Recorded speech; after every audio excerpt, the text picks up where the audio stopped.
இந்த ஞாயிற்றுக்கிழமை கூட நாம் சபை கூடி வர சகல பரிசுத்தவானோடு சேர்ந்து அவருடைய நல்ல நாமத்தை உயர்த்த அவருடைய வார்த்தையை தியானிக்க ஆண்டவர் நமக்கு கொடுத்த நல்ல கிருபைக்காய் ஸ்தோத்திரம்.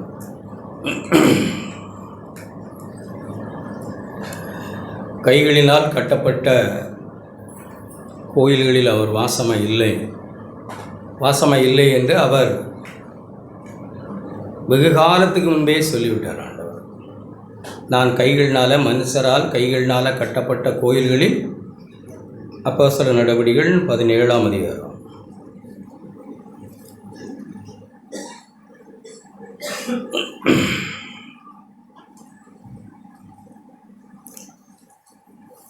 பதினேழு 24. உலகத்தையும் அதிலுள்ள யாவற்றையும் உண்டாக்கின தேவனானவர் வானத்திற்கும் பூமிக்கும் ஆண்டவராய் இருக்கிறபடியினால் கைகளினால் கட்டப்பட்ட கோயில்களில் அவர் வாசம் பண்ணுகிறது இல்லை. 25. தனக்கு யாதொன்று தேவையானது போல மனுஷர் கைகளில் பணிவிடை கொள்ளுகிறதும் இல்லை ஆண்டவர். சங்கீதத்தில் நான் வாசிக்கிறேன், நான் பசியாக இருந்தால் உனக்கு சொல்லுவேன், உனக்கு சொல்ல வேண்டியதில்லை, அவர்கிட்ட சொல்ல மாட்டேன் நான். அப்படிப்பட்ட சர்வ வல்லமுள்ள ஆண்டவர் கைகளினால் கட்டப்பட்ட கோயில்களில் அவர் வாசமாக இல்லை அப்படின்னு அவர் வாசமாக இருக்க அவர் விரும்பலை. பழைய உடன்படிக்கையில் அவர் மனுஷர்களே அவருடைய தரத்துக்கு தகுந்த மாதிரி, அவருடைய விசுவாசத்துக்கு தகுந்த மாதிரி அவர்களை நடத்தினார். அவர்களுக்கு பலி, ஆராதனைகள், ஆசரிப்பு கூடாரம், பல காரியங்களை செய்து தேவன் அவருடைய தகுந்த மாதிரி அவர்களை நடத்தினார் ஆண்டவர். ஆனால் இந்த புது உடன்படிக்கையில் ஆண்டவர், நான் கைகளினால் கட்டப்பட்ட கோயில்களில் வாசமாக இருக்கிறதில்லை. அதற்காக ஆரம்பத்திலிருந்தே அதுதான் அவருடைய தீர்மானம். மனுஷனுடைய வீழ்ச்சிக்கு பிற்பாடு, அவனுடைய கீழ்ப்படியாமைக்கு பிற்பாடு அவனவன் தன் போக்கில் போயிட்டான். ஆனால் தேவனுடைய பிரைமரி அடிப்படையான முதல் தரமான அவருடைய திட்டம், அவர் மனுஷனுக்குள்ளே வாசம் பண்ணணுன்னு தான் அவருடைய விருப்பம். அதற்காகத்தான் மனுஷனை தம்முடைய சாயலாக சிருஷ்டித்தார். அவனை ஆணும் பெண்ணுமாய் சிருஷ்டித்தார். அவர்களை ஆவி, ஆத்மா, சரீரம் உடையவர்களாய் சிருஷ்டித்தார். ஆவி செத்தது மனுஷனிடத்தில் பாவம் செய்து. அவன் ஜீவாத்மாவாய் இருந்தவன் ஜீவனை இழந்தான்.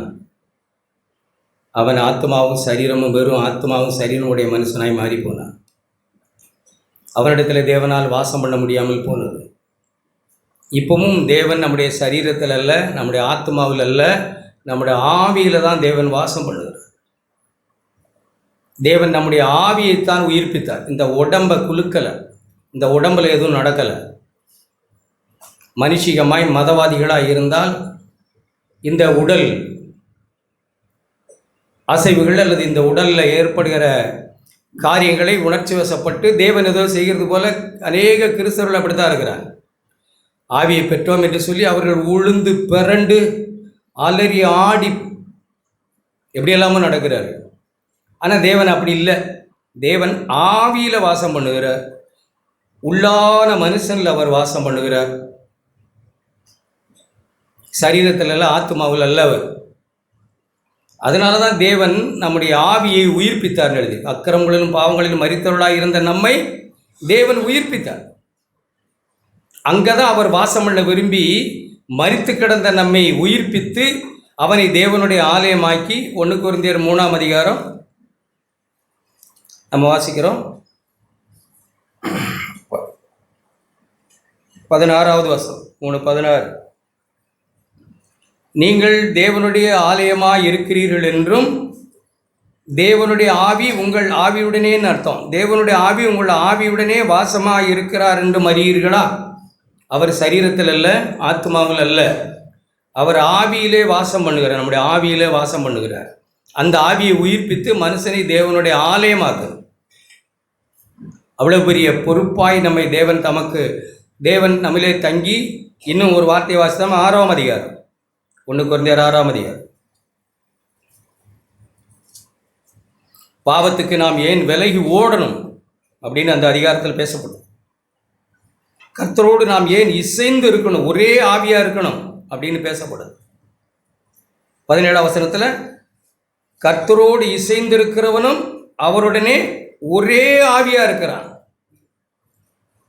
மனுஷனுடைய ஆவியை உயிர்ப்பித்த ஆண்டவர் அவருடைய ஆவியை அவருடைய ஆவியோடு கூட இருக்கும்படிக்கு தேவன் செய்கிறார். நாம் 19ஆம் வசனத்தில் வாசிக்கிறோம், நம்முடைய உடலானது நாம் தேவனால் பெற்றது, நம்மில் தங்கி இருக்கிற பரிசுத்த ஆவியினுடைய ஆலயமாக இருக்கிறது என்று நாம் நம்முடையவர்கள் அல்லவென்றும் நமக்கு தெரியாதா? நமக்கு தெரியும், நாம் நம்முடையவர்கள் அல்ல. நம்மிலே தேவன் வாசம் பண்ணுகிறார். நான் தேவனுடைய ஆலயம். நம்முடைய ஆவியில் அவர் வாசம் பண்ணுகிறார். அவங்களுக்கு பேர் தான் ஆவிக்குரியவர்கள்னு சொல்லுவோம். அவர்களைத்தான் அந்த ஆவியானவர் நம்மை அனுதினமும் நடத்த விரும்புகிறார். நம்மோடு பேசி நம்மை நடத்த, காரியங்களை இயேசுவை போல நம்மை செய்யவும் அவர் ஆவியானவர் நம்மிலே வந்து தங்கி இருக்கிறார். நம்மிலே ஆவியானவர் வந்து தங்கியிருந்து ஏதோ நாம் பிரபலமான ஆள், நாம் பெரிய ஆட்கள்னு காட்டுகிறதற்கல்ல. பரிசுத்த ஆவியானவர் அல்லது கிறிஸ்துவின் ஆவியானவர், தேவனுடைய ஆவியானவர் எல்லாம் ஒன்று தான். அவர் நம்மிடத்திலே வந்து தங்கி இருக்கிறதுக்கான காரணம் இயேசுவை நமக்கு காண்பிக்கத்தான், இயேசுவை பற்றி நமக்கு நினைப்பூட்டத்தான். எப்பவும் சதா அதைத்தான் அவர் செய்கிறார். ஏன்னா நாம் தேவனுடைய ஆலயமாக இருக்கணும். அவர் நம்முடைய ஆவியிலே வாசமாக இருக்கிறார். நாம் தான் அவருடைய ஆலயம். ரோமரில் நான் வாசிக்கிற 8ஆம் அதிகாரத்தில், எவர்கள் தேவனுடைய ஆவியினாலே நடத்தப்படுகிறார்களோ அவர்கள் தேவனுடைய புத்திரராக இருக்கிறார். நம்ம தேவனுடைய ஆவியினால் நடத்தப்பட அழைக்கப்பட்ட மக்கள். காரணம், ஆவியானவர் நமக்குள்ளே வந்து தங்கி இருக்கிறார். அவர் நமக்கு இயேசுவை எப்போது நினைப்பூட்டுகிறார். நேற்று கூட நான் அப்படி தான் யோசித்தேன். இயேசு இருந்தால் எப்படி இருப்பார் அப்படிங்கிற ஒரு நல்ல தாற்பயத்தை, ஒரு விருப்பத்தை, ஒரு ஞாபகத்தை நமக்கு உண்டு கொள்ளுகிறது மட்டும்தான் ஆவியானவருடைய வேலை. ஒரு பிள்ளையாக இருந்தால், ஒரு புருஷனாக இருந்தால், ஒரு மனைவியாக இருந்தால், சபையில் இருக்கிற சகோதரனாக இருந்தால், ஒரு வேலை ஸ்தலத்தில் வேலை செய்கிறவா இருந்தால், நம்ம எங்கே இருந்தாலும் நமக்கு பரிசுத்த ஆவியானவர் என்னதான் நம்மோட பேசுகிறார் அப்படின்னா, பிலிப்பியர் புஸ்தகம்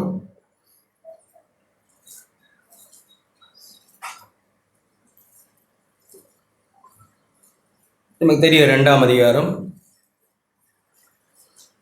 பாவம்னா என்ன? கிறிஸ்து நம்மிலே வாசமாக இருந்தால் பாவம்னா என்னன்னு நம்மோடு பேசிக்கொண்டே நம்மை சுத்திகரித்து கொண்டே இருக்கிறது அவருடைய வேலை. பாவம்னா என்ன அப்படின்னா, அவனவன் 4ஆம் வசனம், அவனவன் தனக்கானவைகளே அல்ல, தனக்கானதை நாம் தேடுகிறதான். எனக்கு என் விருப்பம், என் இஷ்டம், என்னுடைய ஆசை, என்னுடைய சித்தம்னு சொல்கிறதுக்கு பேர் தான் பாவம். பாவம் எப்படி வந்தது அப்படின்னா, நம்ம ஆதாமில் ஏவாளிலே நாம் பார்க்கிறோம். 3ஆம் அதிகாரம், ஆதியாகமம் 3ஆம் அதிகாரம், அப்படித்தான் பாவம் வந்தது. எப்படின்னா, தனக்கானதை தேடி, தேவனுக்கானதை தேட சிருஷ்டிக்கப்பட்ட மனுஷன் இப்போ அவன் எப்படி ஆகிறான்னு பாருங்க, எப்படி மாறிட்டாங்கன்னு பாருங்க. 6ஆம் வசனத்தில் எழுதியிருக்கு, அந்த பெண், அந்த விருட்சம் புசிப்புக்கு அல்லது எனக்கு நல்லது, நான் சாப்பிட்டா எனக்கு நல்லது. அடுத்து, பார்வைக்கு இன்பமானது, எனக்கு இச்சிக்கப்படத்தக்கது, எனக்கு என்று அவள் கண்டு எழுதியிருக்கு. தனக்கு என்று ஆரம்பித்தது தான் பாவம். தேவனோ, பரிசுத்த ஆவியானவரோ நம்மை உயிர்ப்பித்து நம்மை ரட்சித்து இப்போ எப்படி மாற்றுறாங்கன்னா, பிலிப்பியர் புஸ்தகம், அவனவன் 4ஆம் வசனம், அவனவன் தனக்கானதே அல்ல. நம்ம எல்லாரும் வீழ்ச்சியுற்ற மக்கள். நம்ம நினைக்கிற மாதிரிலாம் நாம் இல்லை. நம்ம சொல்லலாம், ஆனால் நமக்கு சூழ்நிலைகள் வரும்போது நாம் எப்படி இருக்கிறோம்னு ஆவியானவர் நம்மை காண்பிக்கணும். வீட்டில் 4 பேர் இருந்தால் ஒரு கேக்கை எடுத்து 4 துண்டாக வெட்டி, கத்தியால் வெட்டி வச்சா 4 பேர் தான் இருக்கிறோம். எடுத்துக்கன்னு சொன்னால் எப்படி எடுப்போம்? அதுதானா? அது நம்ம ஒன்றும் சொல்கிறதுக்கு இல்லை. நாம் வீழ்ச்சி அதுதான். பெருசாக தான் எடுக்க நமக்கு தோணும், அதுதான் வீழ்ச்சி. ஆண்டவர் இருந்தால் என்ன செய்திருப்பாங்க? உடனே சின்னதை எடுத்திருப்பாங்கன்னு தோணும் நமக்கு. அப்படி இல்லை, அப்படி செய்திருக்க மாட்டார். நிச்சயமாக இல்லை. என்ன செஞ்சுருப்பாங்க? எல்லாரும் எடுத்த பிறகு நான் எடுத்துக்கிறேன் இருப்பாங்க. அதுதான் கிறிஸ்துவின் சிந்தை. எங்கே வேணாலும் நீங்கள் யோசித்து பாருங்கள்.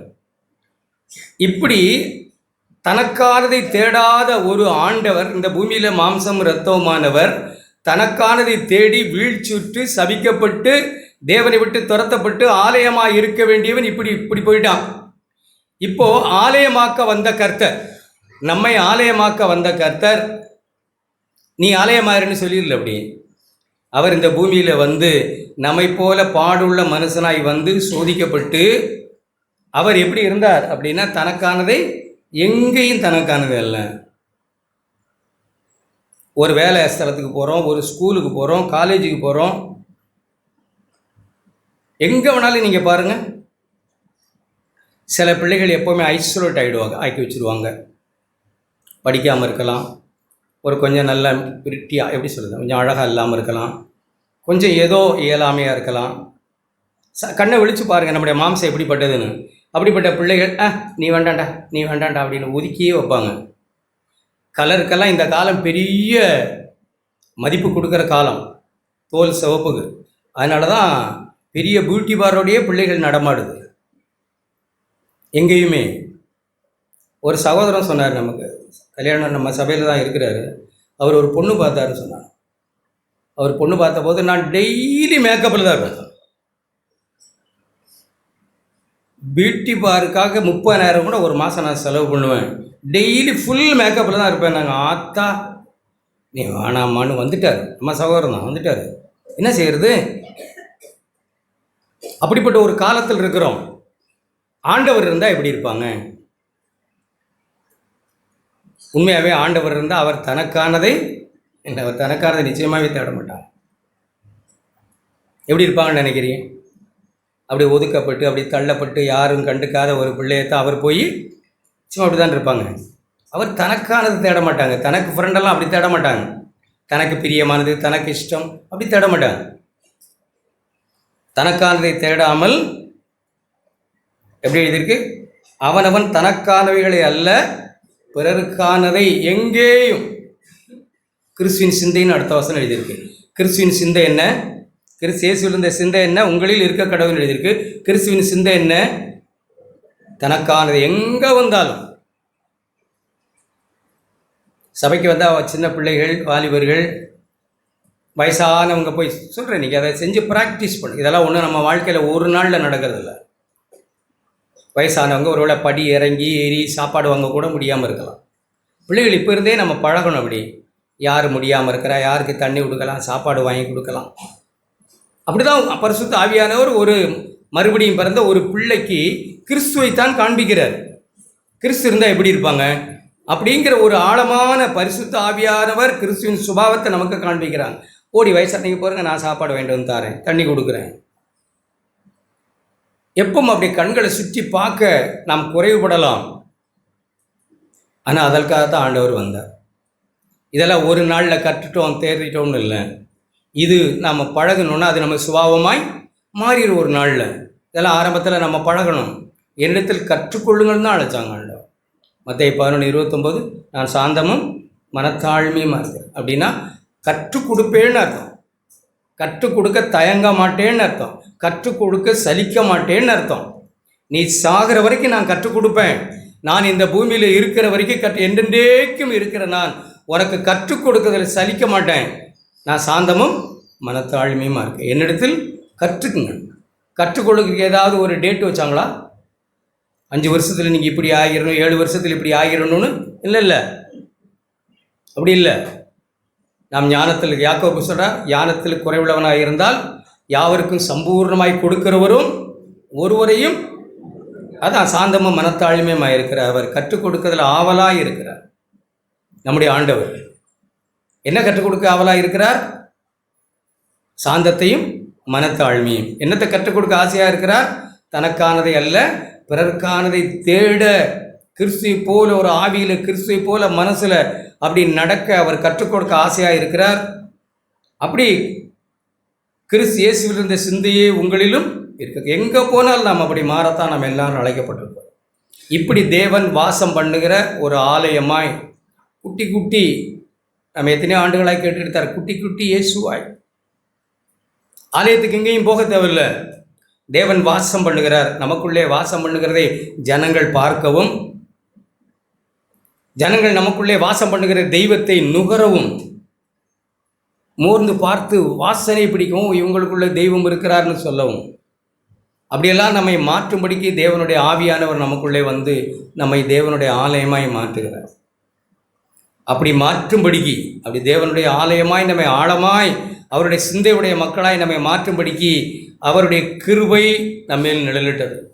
ஒரு வார்த்தையை நீங்கள் வாசிப்பீங்கன்னா, தீத்துவின் புஸ்தகம், எல்லா மனுஷர் விதிவிலக்கு இல்லாமல் இந்த உலகத்தில் எல்லா மனுஷர்,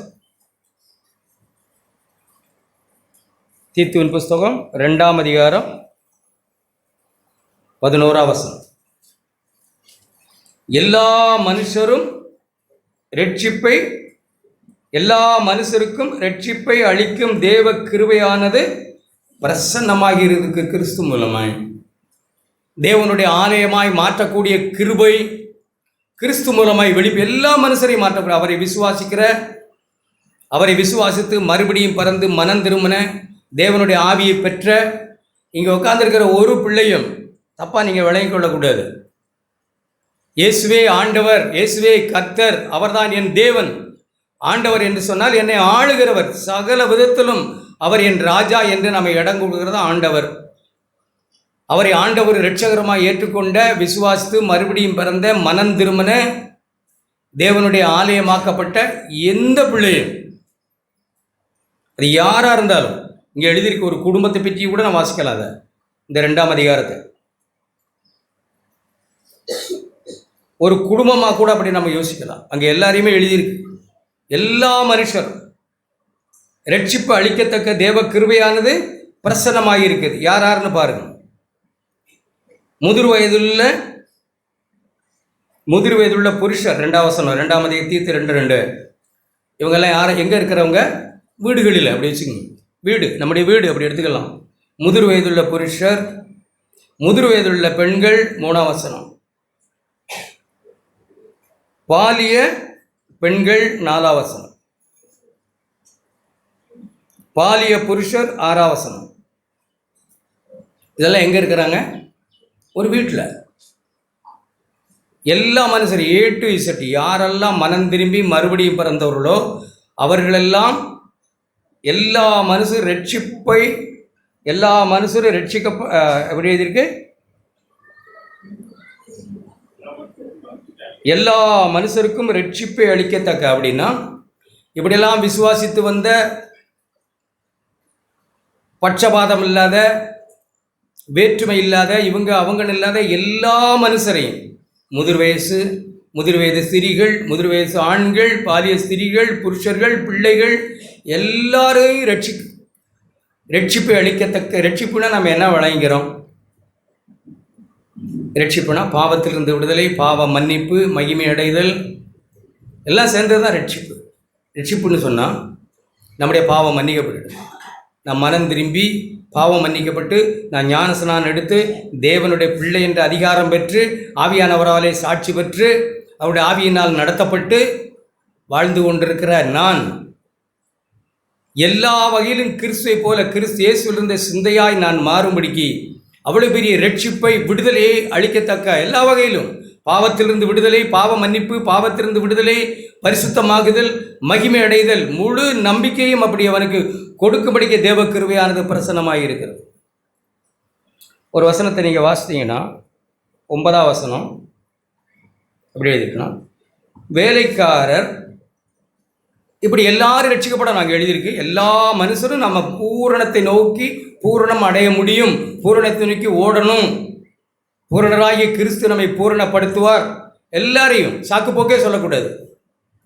எல்லாரும் படிக்க தெரிஞ்ச எல்லாரும் வேதத்தை படிக்கணும், பரிசுத்த ஆவியின் நிறைவை எல்லாரும் பெறணும், எல்லாரும் ஜெபிக்கணும், காலை மாலை வாய்ப்பு கிடைக்கும் போது எல்லாரும் நம்ம ஆவியில் நிறைந்து எப்பொழுது ஜெபிக்கிறவர்களாக இருக்கணும். அவங்க தான் கிறிஸ்தவங்க. ஏதோ காலையில் எழுந்திரிச்சு அப்படியே ஆடு மாடு மாதிரி நம்ம போகிறவர்கள் அல்ல. நம்ம காலையில் எழுந்து ஆண்டவரை உட்கார்ந்து காலை தோறும் உடைய கிருபை புதுசு ஆண்டவரே, உம்முடைய இரக்கங்களுக்கு முடிவில்லை. நேற்று நீர் என்னை பார்த்தது போல் இந்த காலையில் நீங்கள் பார்க்கல, புதுசாக பார்க்குறீங்க. இப்போ பிறந்த பிள்ளை போல் பார்க்குறீங்க. நியூ, புதுசு. இந்த நாளில் நான் ஆண்டவரே உம்முடைய நாமத்தை மகிமைப்படுத்தி கிறிஸ்து இயேசுவிலிருந்த சிந்தியே என்னிலும் இருக்கும்படிக்கு இந்த நாள் முழுவதும் என்னை நடத்துங்க ஆண்டவரேன்னு ஜெபிக்கிறான் ஒரு கிறிஸ்தவன் எழுந்து. வாலிப பிள்ளைகள் அப்படி ஆவியானவர் நடத்தப்படணும்னா காலையில் எழுந்து, சில பிள்ளைகள் பிரதர் சொல்லுவாங்க, சாக் பிரதரு, அவர் 86 வயசு, நான் காலையில் எழுந்து அப்படி 2 நிமிஷம் 3 நிமிஷம்னு சொல்லுவாங்க. அதை சொல்கிறாங்க நம்ம பசங்க. எனக்கே யோசனையாக இருக்குது. காலையில் எழுந்திரிச்சு 2 நிமிஷம் அட்லீஸ்ட்டுன்னு சொல்லுவார், அப்படி தானே? அதை சொல்கிறாங்க 2 நிமிஷம் 3 நிமிஷம் ஜெபம் பண்ணு. அப்படியாது ஜெபம் 2 நிமிஷத்தில் ஆரம்பித்து 2 மணி நேரம் போகணும்ல ஜெபம். 85 வயசில் 2 நிமிஷம்னு சொன்னால் இப்போ இருக்க 20 வயசில் எத்தனை நிமிஷமாக இருக்கணும்? அது நம்ம என்ன யோசிச்சுட்டு இருக்கோம்? பிள்ளைகளுக்கு ஜெபம் வரமாட்டேங்குது, துதி வரமாட்டேங்குது, வாயில் இதயத்தில் என்ன இருக்குன்னு தெரில. நம்ம இங்கே வர்றோம், ஞாயிற்றுக்கிழமை நம்ம வந்து எதையோ கேட்குறோம், அப்புறம் எல்லாத்தையும் இங்கேயே விட்டுட்டு நம்ம போகும்போது வேறு நம்ம வழியில் போயிடுறோம். அப்புறம் ஞாயிற்றுக்கிழமை வர்றோம், நம்ம ஏதோ கேட்ட மாதிரி இருக்குது, அப்புறம் வழியில் விட்டுட்டு நாம் வேறு வழிகளில் போயிடுறோம், வேறு சிந்தைகளில் போயிடுறோம். கிறிஸ்து இயேசுவிலிருந்த சிந்தை நமக்கு தொடர்ந்து இருக்க மாட்டேங்குது. அங்கே போன வேறு சிந்தைகளால், பல சிந்தைகளால் நம்ம ஆட்கொள்ளப்படுறோம். இதெல்லாம் அப்படியே அடிபட்டு போயிடுது. அல்லது தேவன் நம்முடைய ஆவியை உயிர்ப்பித்தாங்கல்ல, அனலாக்குனாங்கல்ல, அதை இன்னும் அனலாக்கணும். அதுக்காக தான் ஜெபிக்கணும், வேதத்தை படிக்கணும். வேதத்தை படிக்கும்போது ஒரு திருடுகிற சூழ்நிலையில் சோதிக்கப்படலாம். ஆண்டவர் நமக்கு ஒன்று ஞாபகப்படுத்தணுமா வேணாமா? ஏய் திருடாத, உன் கையை வெட்டி போடுவோன்னு சொல்கிறாங்க. என்ன சொல்கிறாங்க? என்ன பேசுகிறாங்க? நம்முடைய இருதயத்தில் வார்த்தை இருந்தால் பிறருக்குள்ள யாதொன்றையும் இச்சையாதேன்னு சொல்லுவாங்க. திருடுறதுக்கு காரணம் என்ன? இச்சை. ஒரு சிறிய இச்சையோடு பார்க்குறத என்ன பேசுவாங்க? அங்கே தான் பார்த்தா 10 கற்பனையிலே அது எழுதியிருக்கு, பிறருக்கு யாரொன்றை குறித்தும் இச்சையாதிருப்பாயாக. வசனம் நமக்கு வந்து இருதயத்திலிருந்து வந்து பரிசுத்த ஆவியானவர் நமக்கு அதை ஞாபகப்படுத்துகிறார். எதையாவது பத்தாது அது மாதிரி இருந்தால் போதும் என்கிற மனதுடனே கூடிய தேவபக்தி மிகுந்த ஆதாயம்னு ஞாபகப்படுத்தி நம்மளை அப்படியே இளைப்பார பண்ணுகிறாங்க. அந்த மத்தேயு 11ஆம் அதிகாரத்தில் வாசித்தீங்களா? வருத்தப்பட்டு பாரம் சுமக்கிறவர்களே, நீங்கள் எல்லாரும் என்னிடத்தில் வாருங்கள், நான் உங்களுக்கு இளைப்பாறுதல் தருவேன் சொன்னபோது என்ன சொன்னேன்? என்னிடத்தில் கற்றுக்கொள்ளுங்கள், அப்பொழுது உங்கள் ஆத்துமாக்களுக்கு இளைப்பாறுதல் கிடைக்கும். பரிசுத்த ஆவியானவர் நம்மை கற்றுக் கொடுக்கிறார். வார்த்தைகளை நமக்கு ஞாபகம், எல்லாருக்கும் அப்படித்தாங்க கிறிஸ்தவ வாழ்க்கை. நமக்கு சூழ்நிலைகளில் இங்கே கேட்குறோம், அப்படியே விட்டுட்டு போயிட்டோம்னா அங்கே போய் நமக்கு எதுவும் ஞாபகம் இல்லைன்னா இந்த வசனத்தை படித்து நான் கேட்டேன் பிள்ளைகிட்ட, 23ஆம் சங்கீதம் முதல் வசனம் சொல்லுங்கன்னு. தப்பு சொல்ல, குற்றம் சொல்லணும். குற்றம் சொன்னால் அது என்னத்தானே சொல்லணும்? யாருக்கும் தெரியல. ஒரு சில பிள்ளைகளை கேட்டேன், யாருக்குமே தெரியல. ஒரு தம்பி மட்டும் 103ஆம் சங்கீதம் சொன்னாங்க. 103ஆம் சங்கீதம் என்ன? என் ஆத்மாவே கர்த்தரை ஸ்தோத்திரி, என் முழு உள்ளமே. இது எப்படி நம்ம மனசில் நிற்கும்? 23ஆம் சங்கீதம் என்ன? இது மாதிரி நம்ம மனப்பாடம் பண்ணி வைக்கணும்ல.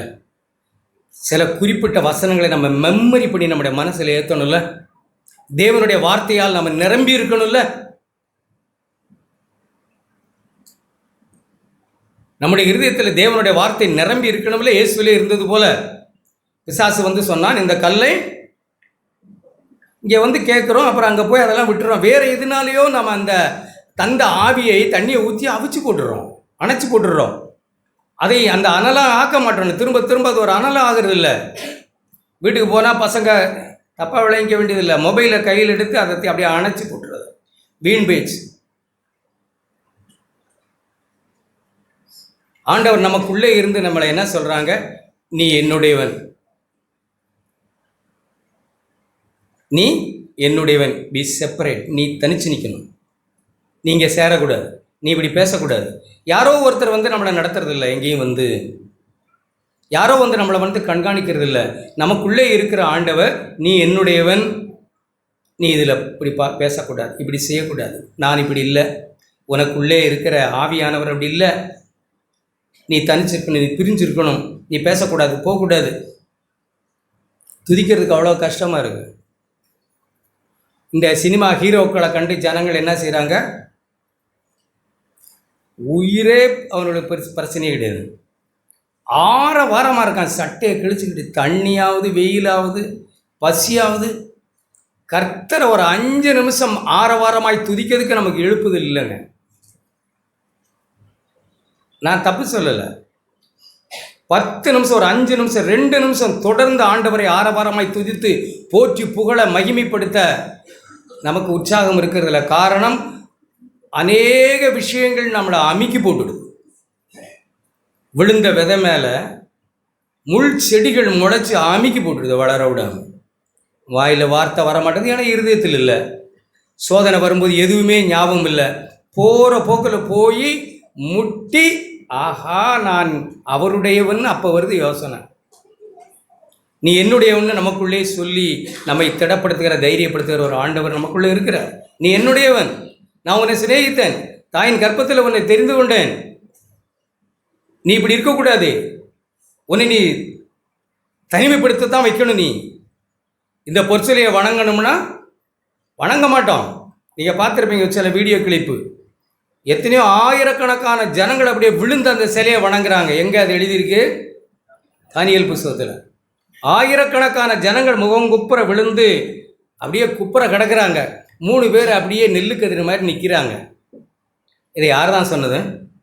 தேவன், நீங்கள் என்னுடையவர்கள், நீங்கள் இப்போ காம்ப்ரமைஸ் ஆகக்கூடாது, நீங்கள் என்னுடையவர்கள், நான் உங்களை சிநேகித்தேன், நீ பயப்படாதே, நான் உன் கூட இருக்கிறேன், நீ தனிச்சு நிற்கணும், பயப்படாத, நான் உன் கூட இருக்கிறேன், நீ என்னுடையவன், உன்னை எனக்குன்னு நான் வேறு பிரித்தேன், நான் உனக்குள்ளே வாசம் பண்ணுகிறேன், நீ என் பிள்ளை.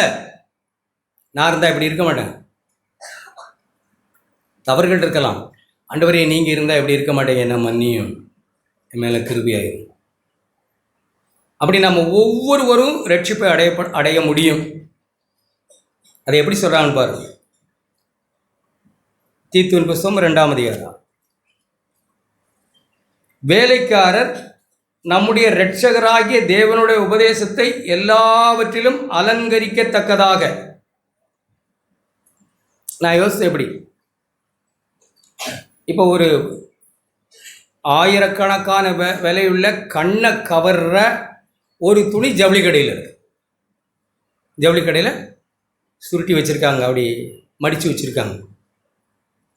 அது எப்போ அது அவ்வளவு அழகாய், அவ்வளவு விலை கூட்டதை விடுங்க, அவ்வளவு அழகான துணின்னு அப்போ எப்போ தெரியும்?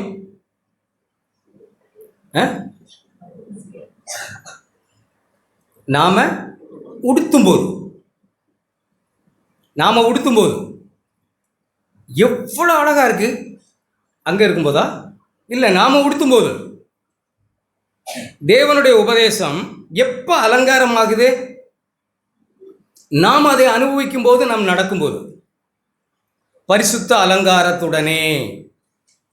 அந்த தேவனுடைய வார்த்தையை, கிறிஸ்துவை நாம் அணிந்து கொள்ளும் போது, அவருடைய உபதேசத்தை நாம் உடுத்தி அலங்கரிக்கும் போது. அப்படித்தான் எழுதியிருக்கு. தேவனுடைய உபதேசத்தை எல்லாவற்றிலும் அலங்கரிக்கிறதாக. ஒரு வயசானவங்க அப்படி அலங்கரிக்கிறாங்க.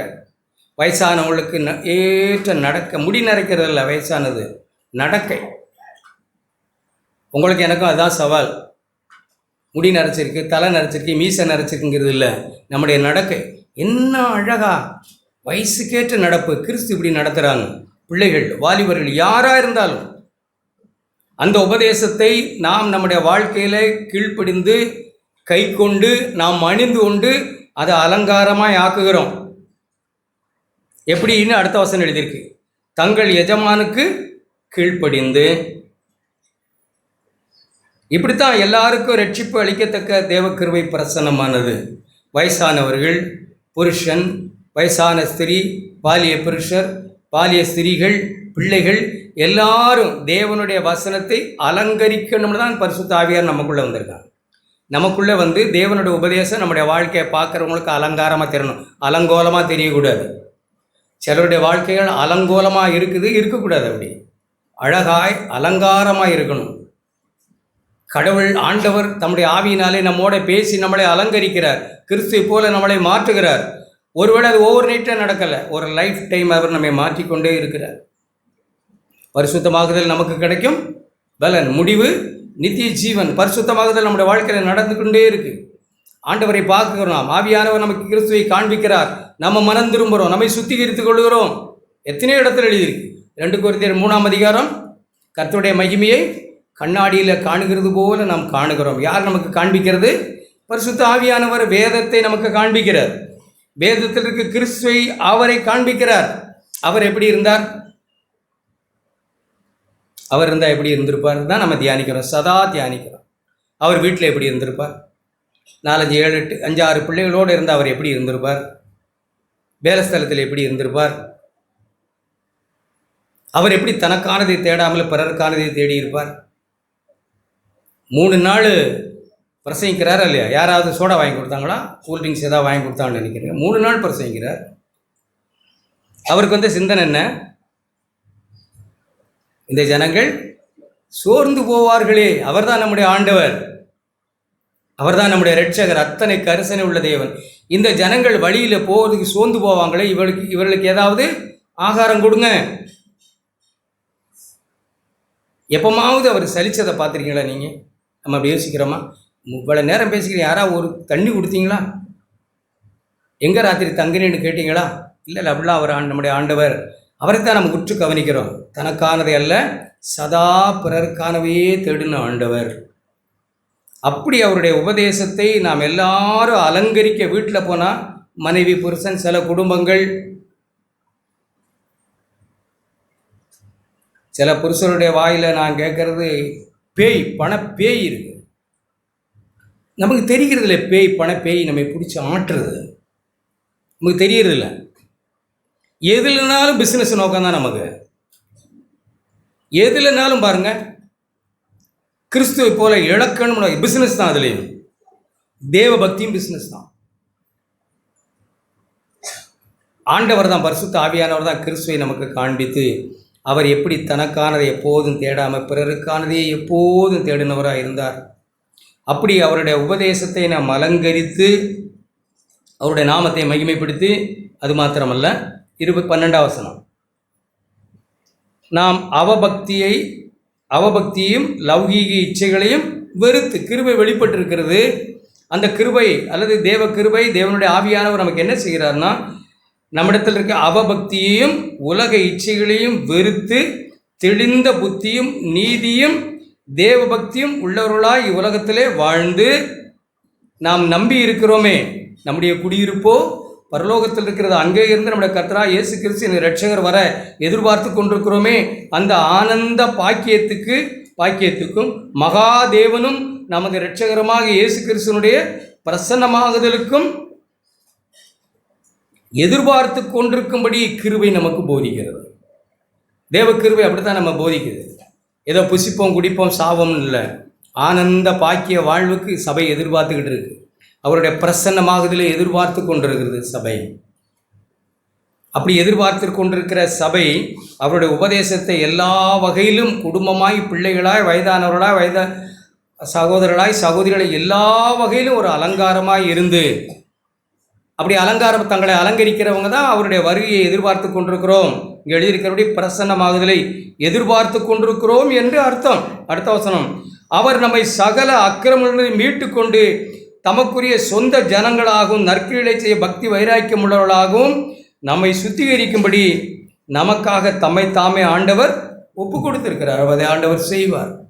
பரிசுத்த ஆவியானவரே, என்னை வாங்க, என்னை நிரப்புங்க, என்னை உம்முடைய குமாரனுடைய சாயல் ஆக்குங்க, என்னை உணர்த்துங்க, என்னை போதிங்க, நான் உனக்கு போதிப்பேன், நான் உனக்கு நினைப்பூட்டுவேன் என்று சொல்கிற ஆண்டவர் நம்ம இயேசுவின் நினைப்பூட்டி அவர் சாயலாய் நம்மை மாற்றி அந்த ஆனந்த பாக்கியத்துக்கு நாம் அடையத்தான் தேவ கிருபை பிரசன்னமாய் இருக்கிறது. அதற்காகத்தான் தேவன் நம்மை தேவனுடைய ஆலயமாய் தெரிந்து கொண்டிருக்கிறார்.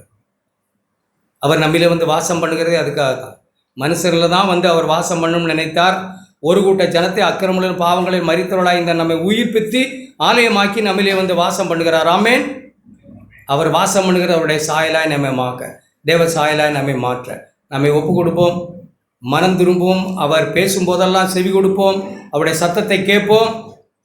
ஆண்டவர் தம்முடைய குமாரனுடைய சாயலாய் நம்மை மாற்றி நாம் எதிர்பார்த்திருக்கிற நாம் எதிர்பார்த்திருக்கும் ஆனந்த பாக்கியத்துக்கும் மகாதேவனும் நம்ம இரட்சகருமாய் இயேசு கிறிஸ்துவினுடைய பிரசன்னமாகுதலுக்கும் எதிர்பார்த்து கொண்டிருக்கும்படி நம்மை உற்சாகப்படுத்தி நடத்தி கொண்டிருக்கிறார். ஆமென். கேட்ட எல்லா வார்த்தைகளுக்காக ஆண்டவருக்கு நான் நன்றி சொல்கிறேன். கேட்டது போல கிறிஸ்துவின் சிந்தை அதை புரிந்து கொள்ள நமக்கு கிருபையாய் கொடுக்கப்பட்ட ஒரு வாய்ப்பு தான் இந்த புது உடன்படிக்கையின் கிறிஸ்தவம். வேற எதுவுமே இல்லை. அந்த கிறிஸ்துவின் சிந்தையில் என்ன இருக்கு அப்படின்னு நம்ம தெளிவாக கேட்டோம். தன்னை பிரியப்படுத்துகிற தன்னை அப்படி காரியங்கள் இல்லை, பிறருக்கானதை நோக்கும்படிக்கு ஆண்டவர் சொல்கிறார், ஜனங்களுக்காய் நான் பரிதபிக்கிறேன்னு சொல்கிறார். பரிதபிக்கிறேன் அப்படிங்கிற வார்த்தையை எப்படி வேணாலும் அதை டெஃபினேஷன் பண்ணலாம். அதுதான் என் மனசுன்னு சொல்லலாம், அதுக்காக தான் நான் வந்தேன்னு சொல்லலாம், அதுதான் என் உயிர்னு சொல்லலாம், அதுக்காக என் உயிரையே நான் தயாராக இருக்கிறேன்னு சொல்லி தந்து முடித்த தெய்வம் ஜனங்களுக்காய் பரிதபிக்கிறேன் அப்படின்னு சொல்ல. அவங்க பசியாக போனால் சோர்ந்து போயிடுவாங்களே அப்படின்னு ஆவிக்குரிய ஒரு உணவு தந்த பிறகும் சரீரத்தை குறித்து கவலைப்படாமல், ஏதோ போங்க சபைக்கு வந்தீங்க ஆண்டவருடைய வார்த்தையை கேட்டீங்க போங்க அப்படின்னு சொல்லாமல் சரீரத்துக்கும் உணவு தரக்கூடிய ஒரு கிறிஸ்து நம்மை நினைப்பூட்டுகிறார். அவருடைய சுபாவத்தையும் அவருடைய திவ்ய குணங்களையும் நாம் அப்படி கண்டுகொள்ளும்படிக்கு துதியில் கேட்டது போல இருளில் இருந்த ஜனங்கள் வெளிச்சத்தை கண்டார்கள். அந்த வெளிச்சம் என்ன அப்படின்னாக்கா, நான் அல்ல கிறிஸ்துவே மகிமைப்படணும்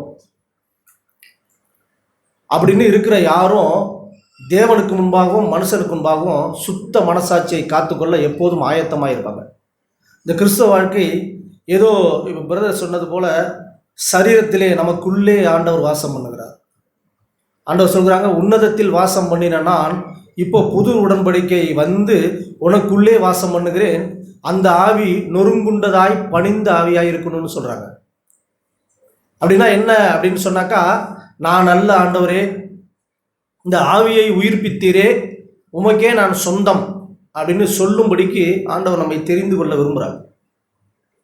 நாம் வாசித்தது போல 1 கொரிந்தியர் 3ஆம் அதிகாரம் சில வார்த்தைகளை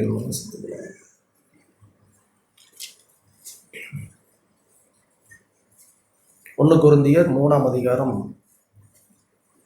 16ஆம் வசனத்தில், நீங்கள் தேவனுடைய ஆலயமாய் இருக்கிறீர்கள் என்றும் தேவனுடைய ஆவி உங்களில் வாசமாய் இருக்கிறது என்றும் அறியீர்களா? உங்களுக்கு ஒரு விஷயம் புரியுதா இப்போ அப்படின்னு கேட்குறாங்க. புரிஞ்சுக்கிங்க, தேவன் உங்களுக்குள்ளே ஆலயமாய் வந்து தங்கி இருக்கிறார். இங்கே இல்லை, நீங்கள் கூடுகிற சபையிலே தங்கி இருக்கிறார், இந்த கட்டடத்தில் அல்ல அப்படின்னு ஆண்டவர் சொல்ல விரும்புகிறாங்க. ஆதி அப்போஸ்தலருக்கும் சீசர்களுக்கும் ஆண்டவர் அதை தான் சொன்னாங்க. இந்த ஆலயத்தை இடித்து 3 நாள்லேயே நான் கட்டுவேன், அதோட மகிமை பெருசாக இருக்குன்னு. எல்லா ஜனங்களும் மனுஷன் பார்க்கிற அந்த பார்வையிலே அவர் சொல்லுகிற அந்த ஆவியை புரிந்து கொள்ளாமல் மாம்சத்தின் பலத்தினால் அவரை கொன்னுட்டாங்க. எவ்வளோ நாளாச்சு இந்த ஆலயம் கட்ட, இந்த கோயில் கட்ட, இதில் எவ்வளோ பேர் வந்து தேவனை தரிசிச்சுட்டு போகிறாங்க, 3 நாள்லே இடிச்சிருவேன்னு சொல்கிறாரே அப்படின்னு சொன்ன காரியம் என்ன, சொன்னவர் யார் என்று புரியாமல் அவரை விட்டுட்டாங்க. நாமும் அப்படிதான் விட்டு அப்படியே போய் கொண்டிருந்த நம்மை எபேசியரில் கேட்டது போல அப்படி ஆண்டவர் நம்முடைய ஆவியை உயிர்ப்பித்தார். எதற்கு அப்படின்னா ஒரு விஷயம்தான், அதற்குள்ளே நான் தான் உயிர்ப்பித்தேன் அப்படின்னு நீ நன்றி சொல்லும்படிக்கு, என்னையே தேடி நான் வைத்திருக்கிற உன்னதத்தின் ஆசீர்வாதத்தை நீ சுதந்திரிக்கும்படிக்கு, உன்னை மனம் திரும்பி மறுரூபமாகி என்னை போல் நீ மாற்றிக்கிட்டே வரணுமே, அது உனக்கு கிடைக்கிற ஒரு பலனாக இருக்குமே, கடைசியில் நான் தருவேன்னு சொன்ன அந்த நித்திய ஜீவனை நீ அடைவியே அப்படிங்கிற ஜனங்களுக்காய் ஆண்டவர் மனதுருக்கமாய் பரிதபிக்கிறவராய் இருக்கிறார். அதை இழந்து போடக்கூடாது. எதற்காக நான் வந்து இந்த ஒரு சின்ன கூட்டத்தை ஆயத்தப்படுத்தி எனக்குள்ளே நான் அப்படி நடத்தி வர்றேனே அப்படிங்கிறத நான் புரிஞ்சுக்கணும் அப்படிங்கிறதுக்காக ஆண்டவர் இங்கே சொல்கிறாங்க.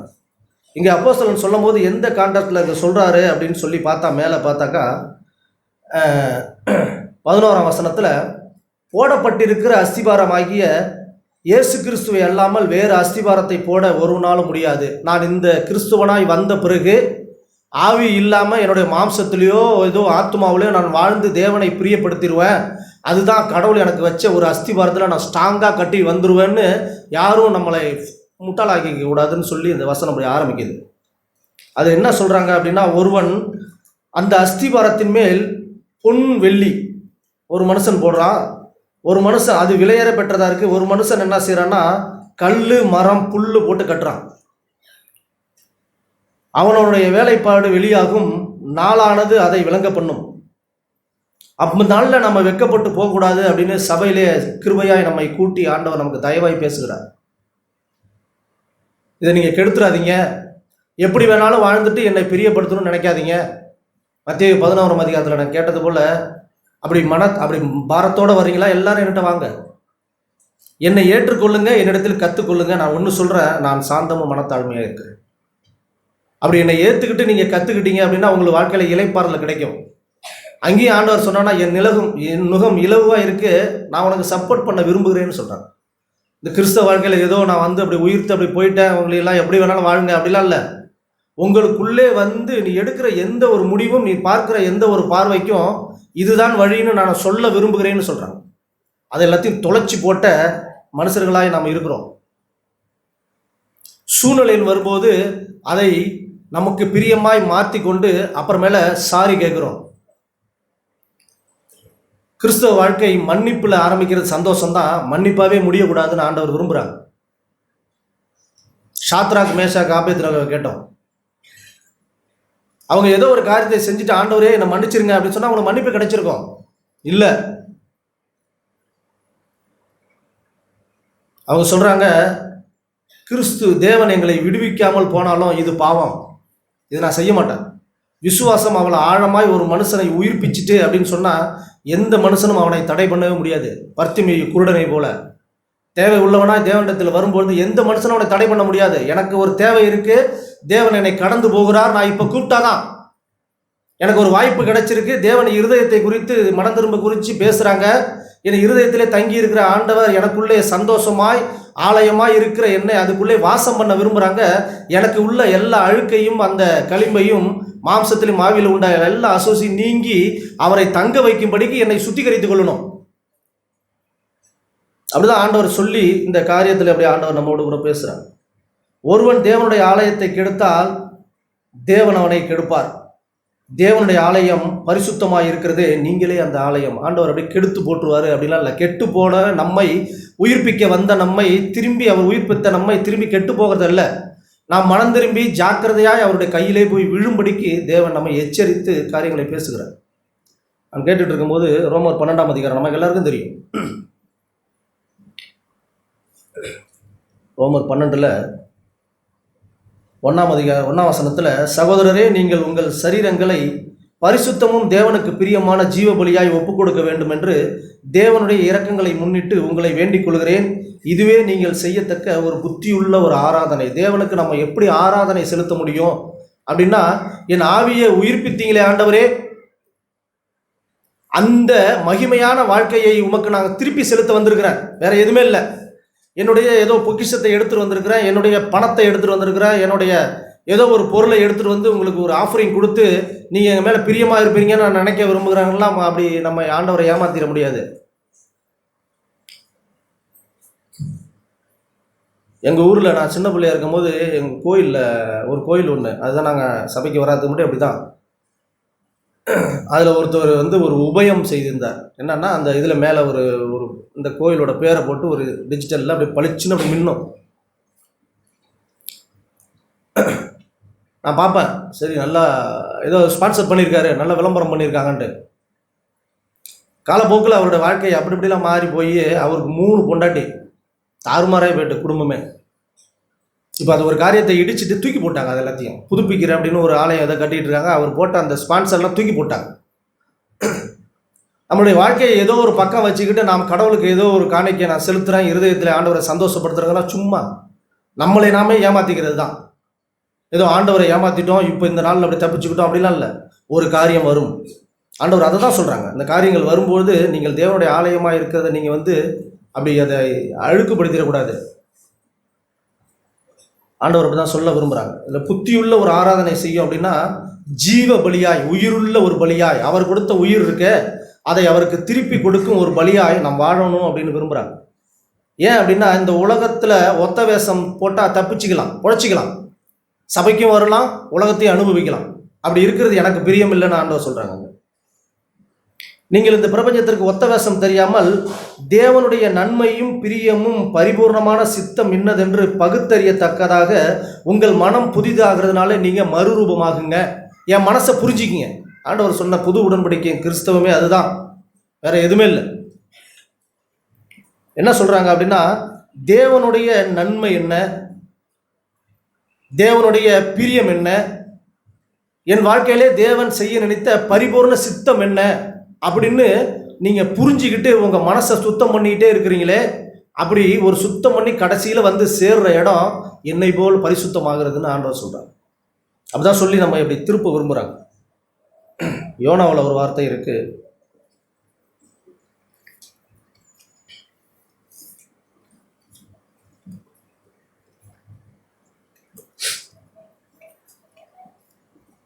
யோனா அப்படி கடல்லேருந்து தூக்கி போட்ட பிறகு மீன் வைத்து உள்ளே அகப்பட்டு கொண்டு அவருக்கு ஒரு சில காரியங்களை உணர்ந்து வரும்பொழுது அவர் சொல்லுகிறார், 2ஆம் அதிகாரம் 8ஆம் வசனத்தில், பொய்யான மாயையை பற்றி கொள்கிறவர்கள் தங்களுக்கு வரும் கிருபையை போக்கடிக்கிறார்கள். இது கிருபையினால் உண்டான வாழ்க்கை. இதை ஒருவேளை நம்ம போக்கு அடிச்சிட்டோம் அப்படின்னா ஆவின்னா என்னன்னு நமக்கு தெரியவே தெரியாது. ஆண்டவர் உயிர்ப்பித்ததை நான் அப்படியே அதை உணராமையே இருந்து கெட்டு போயிடுவேன். ரோமர் 1ஆம் அதிகாரத்தில் 21ஆம் வசனத்தில் வாசிக்கிறது போல, தேவனை எனக்கு தெரியும், ஆனால் என்னுடைய சிந்தனைனால் அவரை நான் அப்படி காரியங்களாகி என்னுடைய இருளான இதை அப்படி உணர்வு இல்லாமல் போயிடும். ஆனால் இங்கே யோனா என்ன சொல்கிறார், ஒரு காரியத்தை அறிந்த பிறகு அவர் என்ன சொல்கிறாருன்னா, பொய்யான மாயையை பற்றி கொண்டு நீங்கள் ஒரு வாழ்க்கை வாழ்ந்தால் அது தேவன் கொடுக்குற கிருபையை, அந்த ஆவிக்குரிய உணர்வை நீங்கள் போக்கடிக்கிறீங்கன்னு அர்த்தம்னு சொல்கிறாங்க. அவர் மனம் திரும்பி, நானோவெனில் துதியின் சத்தத்தோடு உமக்கு பலியிடுவேன், ஆவியினால் நான் உயிர்ப்பித்து அந்த ஆவியை கொடுத்து அந்த தேவனுக்கு நான் துதித்து ஒரு பலி செலுத்துவேன், நான் பண்ணின பொருத்தனையை செலுத்துவேன். அந்த பொருத்தனையும் அந்த துதியும் என்ன அப்படின்னா ரட்சிப்பு கர்த்தருடையது. அப்படின்னா ஆவியை கொடுத்து தேவனை என்னை மீட்டு கொண்டாரே, இது எல்லாத்துக்கும் இரட்சகர் நீர் ஒருவரே ஆண்டவரே, எல்லா துதிக்கும் கணத்திற்கும் மகிமைக்கும் பெற்றுக்கொள்ள நீர் ஒருவரே பாத்திரர் அப்படின்னு அவர் சொல்லுகிறார். அவர் அந்த காரியத்தை அப்படி கர்த்தருடையது, ரட்சிப்பு உம்முடையது ஆண்டவரேன்னு உணர்ந்து ஒரு காரியத்தை செய்த பொழுது கர்த்தர் மீனுக்கு கட்டளையிட்டார். அது யோனாவை கரையிலே பாத்திரமாய் கக்கிட்டுன்னு போட்டிருக்கு. நம்ம என்ன வாசிக்கிறோம் அப்படின்னு சொன்னால், தேவனுக்கு பிரியமான ஒரு வாழ்க்கை வாழணும், ஆண்டவருக்குள்ளே ஒரு பாதுகாப்பாக இருக்கணும் அப்படின்னா தேவன் நமக்கு உள்ள கொடுத்துருக்கிற அந்த ஆவியை அவிழ்த்து போடாமல் இருக்கணும். அதிலே ஒரு உயிர் இருக்கணும், அதிலே ஒரு வாழ்க்கை இருக்கணும். அந்த வாழ்க்கை மூலியமாய் தேவனை பிரியப்படுத்தணும். அது ஏட்டு சுரக்காவாய் ஏதோ வாசித்ததோடு போகக்கூடாது. ஏதோ அப்படி நடந்து எல்லாம் முடிஞ்ச பிறகு மன்னிச்சிங்க அந்த மன்னிப்புக்கு ஆண்டவருடைய பார்வையிலே மதிப்பு 0. ஆக்சிடெண்டாக நடக்கிற காரியத்தை தேவனை கேட்கறதுக்கு முன்னாடி ஆண்டவர் மன்னிச்சிடுவாங்க. நம்மளுடைய யதார்த்தமும் நம்மளுடைய பிளானும் ஆண்டவருக்கு தெரியும். நம்முடைய கபடும் நம்முடைய யதார்த்தமான காரியங்களும் தெரியும். பேதுருவையும் ஆண்டவர் புரிந்து கொள்வார், யூதாசையும் ஆண்டவர் புரிந்து கொள்வார். எல்லா மனசும் அவருக்கு முன்பாய் வெட்ட வெளிச்சமாக இருக்கு. யாரும் அவர்கிட்ட போய் நான் இப்படிதான் இவங்க இப்படிதானே கணக்கு கொடுக்க வேண்டிய அவசியமே இல்லை. ஆண்டவர் சொல்லி அப்படிதான் நம்மை சொல்லி இதை நடத்த விரும்புகிறார். ஒரே ஒரு வார்த்தை சொல்லி முடிச்சிடறேன். யோவான் நான் கேட்டுக்கிட்டு இருக்கும்பொழுது ஆண்டவர் இந்த காரியத்தை ஞாபகப்படுத்துகிறாங்க. யோவான் எழுதின சுவிசேஷம் 4ஆம் அதிகாரம். ஆண்டவர் இங்கே சமாரிய ஸ்திரியோடு ஆண்டவர் ஒரு இன்ட்ராக்ஷன் ஒரு ஒரு ஒரு ஒரு உரையாடல் நடக்குதுங்க.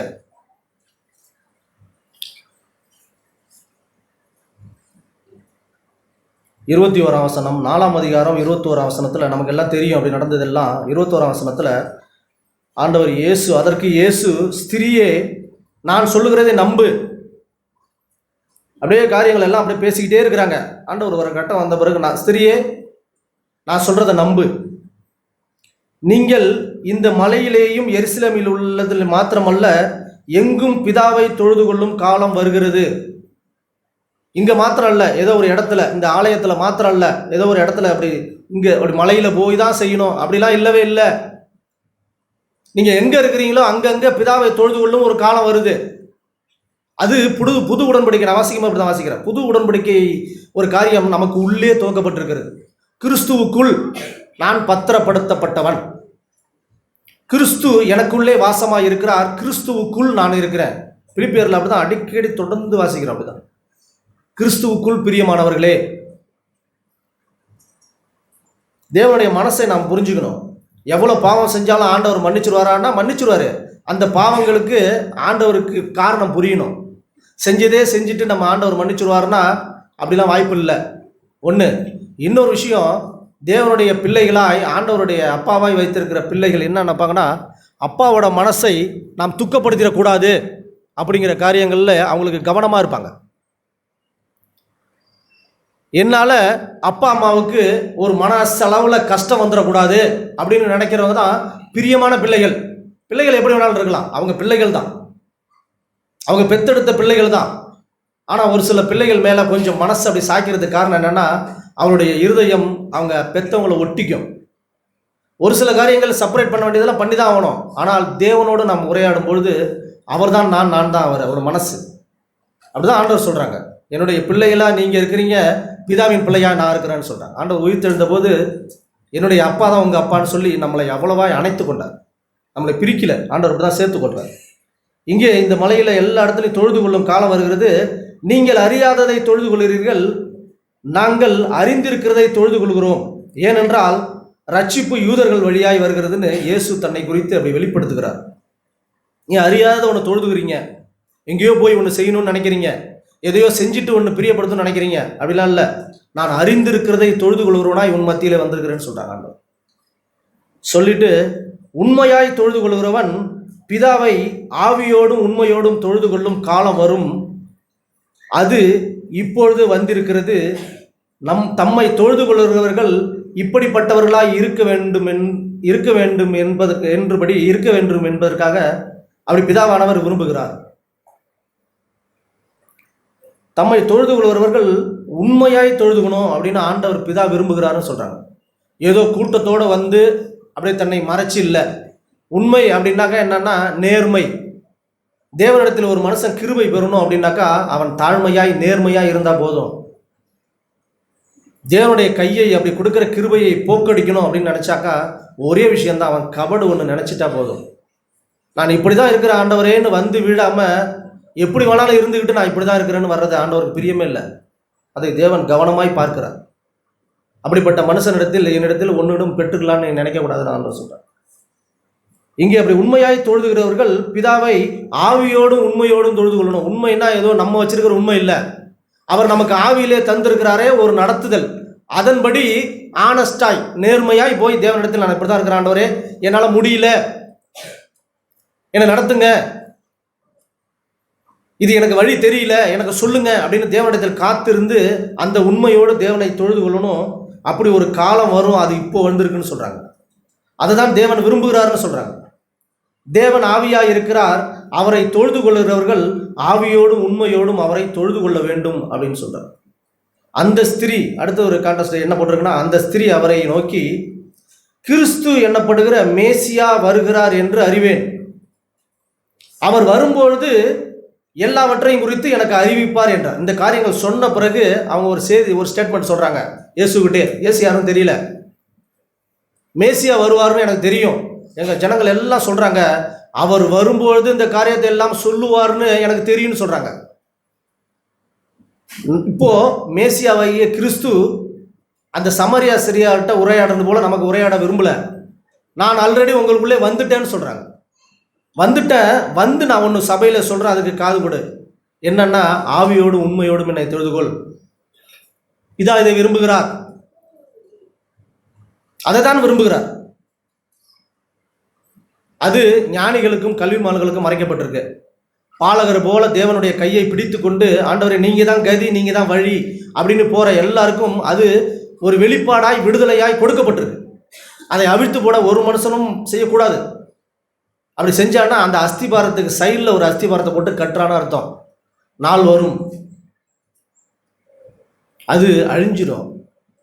புல், வைக்கோல், கல் எல்லாம் ஒழிஞ்சிரும். ஆனால் விலையேற பெற்ற விசுவாசமாகிய காரியங்கள் இருக்க, அது என்னைக்கும் மிளிரக்கூடியதாக இருக்கும். பல பலன்னு ஆண்டவருக்கு முன்பாக அப்படி பிரகாசமாக இருக்கும். அதிலே அவருடைய முகம் தெரியும். அப்படி ஒரு வாழ்க்கையை நாம் வாழும்படிக்கு இந்த மாம்சத்திலே, விழுந்து போன மாம்சத்திலே ஆண்டவர் நம்மை உயிர்ப்பித்து நடத்த விரும்புகிறார். அதற்கு இயேசு உன்னுடனே பேசுகிற நான் தான் அவர்னு சொல்கிறாங்க. இப்போவும் ஆண்டவர் உன்னோட பேசுகிற இயேசு, நான் உனக்குள்ளே வந்து என்ன சொல்கிறேன் அப்படின்னா, ஆவியை உயிர்ப்பிக்க தான் நான் வந்தேன். அந்த ஆவியிலே நீ ஒரு வாழ்க்கை வாழ்ந்து என்னை சந்தோஷப்படுத்த நான் விரும்புகிறேன். அது உனக்குள்ளே இருக்கு, வெளியில் நீ தேட வேண்டிய அவசியம் இல்லை, உனக்குள்ளே இருக்கு. அதை நீ ஜாக்கிரதையாய் பார்த்து கொண்டு மனம் புதிதாகி நல்ல ஒரு வாழ்க்கை வாழு. அப்படி வாழ்வு தரும் நித்திய ஜீவன் உம்மிடத்தில் உண்டே ஆண்டவரே அப்படின்னு பேதுரு கேட்டார். இப்போ அந்த வாழ்வு தரும் நித்திய ஜீவனாய் இருக்கிற கிறிஸ்து நமக்குள்ளே வந்து நம்மை நடத்த விரும்புகிறார். அவருடைய விருப்பத்தையும் அவருடைய மனசையும் அவருடைய இருதயத்தையும். கிறிஸ்தவ வாழ்க்கை ஏதோ வெளியில ஏதோ பார்த்து ஒரு கிறிஸ்தவ வாழ்க்கையை அப்படி சந்தோஷமா வாழ்ந்துட முடியாது. அது இருதயத்தையும் சிந்தையும் சம்மந்தப்பட்டது. உள்ளான மனுஷன் மறுரூபமாகிறது சம்மந்தப்பட்டது. சட்டை வேணா கிழிஞ்சிருக்கலாம், ஆனால் இருதயம் நல்லபடியாக இருக்கணும். ஆண்டவர் அதை தான் விரும்புகிறார். ஏதோ சட்டையை நல்லபடியாக போட்டு அப்படி இருதயத்தில் இருக்கிற மறைச்சி தேவனிடத்தில் போய் ஒரு பிரியப்படுத்திடலாம், அப்படிலாம் நடக்காத காரியம். இந்த பிரபஞ்சத்துக்கு ஒத்த வேசலாம் யாரும் தரிக்கக்கூடாது. அவருடைய சித்தம், பிரியம், பரிபூர்ணமான காரியம் என்னன்னு நான் ஒரு டிசைன் பண்ணுற ஒரு பகுத்தறிகிற ஆவிக்குள்ளே வரணும் அப்படின்னு ஆண்டவர் விரும்புகிறார். அந்த ஆவி என்னன்னா, தனக்கானதை இல்லை பிறருக்கானவை நோக்கி அவர் வாழ்ந்த அந்த சிந்தையே நாம் வாழ்ந்து தேவனுடைய நாமத்தை மகிமைப்படுத்தணும். இது என்னால் முடியுமா, சாத்தியமா? அடிக்கு ஒரு தடவை கேட்குறோம், வாய்ப்பே இல்லை, முடியாது. பரிசுத்த ஆவி உனக்குள்ளே நான் வந்து இருக்கிறேன் அப்படிங்கிறது ஒரு காரணம் தான். நான் இப்போ இல்லை, பரிசுத்த ஆவியை உனக்குள்ளே வைத்திருக்கிறேன். அவர் உனக்கு எடுத்து உறுத்துவார். அந்த மேசியா, இந்த சமாரிய ஸ்திரீ ஆண்டவரை ஃபஸ்ட்டு பார்க்கும்போது ஒருத்தர் வந்திருக்காருன்னு சொல்கிறாங்க, அடுத்தது மேசியான்னு சொல்கிறாங்க, அடுத்து கிறிஸ்து தானா வந்து பாருங்கன்னு சொல்கிறாங்க. அப்படி ஒரு வெளிப்பாடை பற்ற அந்த சகோதரி போல நமக்குள்ளே இருக்கிற இயேசுவை நாம் அவர் சொல்லுகிற அந்தபடி வாழ்ந்து இந்த புது உடன்படிக்கையின் மத்தியஸ்தராக இருக்கிற கிறிஸ்துவை நாம் சந்தோஷப்படுத்துவோம். தேவன் தாமே இந்த வாழ்க்கையை உதவி செய்வார். ஆண்டவர் கொடுத்த அந்த நாளுக்காய் நானும் என்னுடைய இருதயத்தின் விசுவாசத்தையும் நம்பிக்கையை அறிக்கையிடுகிறேன். ஆண்டவருடைய வார்த்தைகளுக்காய் நான் மிகவும் நன்றியோடு கூட ஆண்டவரை நான் ஸ்தோத்தரித்து மையப்படுத்த விரும்புகிறேன். நம்ம கேட்டது போல ஆண்டவர் ஆவியிலே வாசமாக இருக்கிறார். அப்போஸ்தலர் நடபடிகள் புத்தகம் 17ஆம் அதிகாரம்.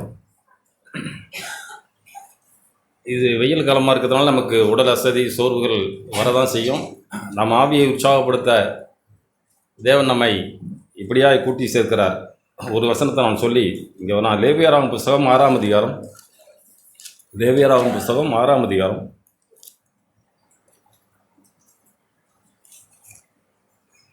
அங்கே ஆசாரியர்கள் செய்கிற வேலையை குறித்து ஆவியானவர் எழுதியிருக்கிறார். சபையில் ஊழியம் செய்கிற ஆசாரியர்கள் செய்ய வேண்டிய வேலை என்னன்னா, 6ஆம் அதிகாரம், லேவியராகும் புஸ்தகம் 6ஆம் அதிகாரம் 9ஆம் வசனம். நீ ஆரோனுக்கும் அவன் குமாரருக்கும் கற்பிக்க வேண்டிய சர்வாங்க தகன பலிக்குரிய காரியங்கள் சொல்லிட்டு அங்கே ஒரு அக்கினியை சொல்கிறாரு. சர்வாங்க தகன பலியானது இரா முழுவதும் விடியற் காலம் மட்டும் பலிபீடத்தின் மேல் எரிய வேண்டும். நம் இருதயத்திலே பரிசுத்த ஆவியானவர் ரா முழுவதும் விடியற் காலம் மட்டும் பரிசுத்த ஆவியானவர் எரிய வேண்டும். அது அங்கே ஆசாரியன் பழைய ஏற்பாட்டில் அங்கே ஆலயத்தில் அவர் எரிய வச்சார். பின்பு தன் வஸ்திரங்களை கழற்றி சொல்லிட்டு 12ஆம் வசனம், பலிபீடத்தின் மேல் இருக்கிற அக்கினி அவியாமல் எரிந்து கொண்டே இருக்க வேண்டும். பலிபீடத்தின் மேல் அக்கினி ஆசாரியர்கள் செய்ய வேண்டிய வேலை. அங்கே இஸ்ரவேல் ஜனங்கள் எப்பொழுதுமே அந்த அக்கினியை பார்த்து, ஆண்டவரை பார்த்து, அவங்க ஆண்டவரே நீர் எங்களோடு கூட இருக்கிறீர், உங்களுடைய ஆலயத்தில் வந்து எங்களுக்கு விசேஷமான காரியங்கள் கற்பிக்கிறீர் அப்படின்னு சொல்லி தங்களை அப்படி வீழ்ச்சி பார்த்து, தூங்குறவர்கள் வீழ்ச்சி பார்த்து ஒரு அக்னியாய் அவங்க காரியங்களை உணர்ந்து கொள்ள எப்பொழுதும் அக்கினி எரிந்து கொண்டே இருக்க வேண்டும். ஆசாரியன் காலை தோறும் அதன் மேல் எரியும்படி கட்டைகளை போட்டு அதன் மேல் சர்வாங்க தகன பலியையும் வரிசையாக வைத்து அதன் மேல் சமாதான பலிகளையும் கொழுப்பையும் இப்படி தகனிக்கு கடவன். பலிபீடத்தின் மேல் அக்கினி எப்பொழுதும் எரிந்து கொண்டே இருக்க வேண்டும். அது ஒருபொழுதும் அவியலாகாது, அவிழ்ந்து போகலாகாது, அவிஞ்சே போயிடக்கூடாது. அணையாத அடுப்பு நம்ம கேள்விப்பட்டிருக்கிறோம். அதுபோல் அடுப்பு நம்முடைய இருதயத்தில் ஒரு அக்கினி ஒரு காலம் அணைந்தே போகக்கூடாது. நாம் ஆண்டவருடைய ஆவியை பெற்று பரிசுத்த ஆவியானவரே, இந்த பூமியிலே நீங்கள் எனக்கு செய்ததை நான் நினைச்சு பார்த்து நான் வாழ வந்திருக்கிறேன் ஆண்டவரே. இந்த இதயத்தில் ஒரு அக்கினி அபிஷேகம், உனக்குள்ளா இருக்கிற அந்த அக்கினியின் அபிஷேகம் நம்மை இந்த பூமியிலே ஆண்டவருக்கு வாழ செய்யுமே. நீங்களும் நானும் சோர்ந்து போகாமல் ஆண்டவரை நம்பி மாத்திரம் இருந்தோம்னா நமக்கு ஆண்டவர் அப்பப்போ நம்ம காரியங்களை உணர்த்துவாருங்க. லேவியராம் புத்தகம் 24ஆம் அதிகாரம்.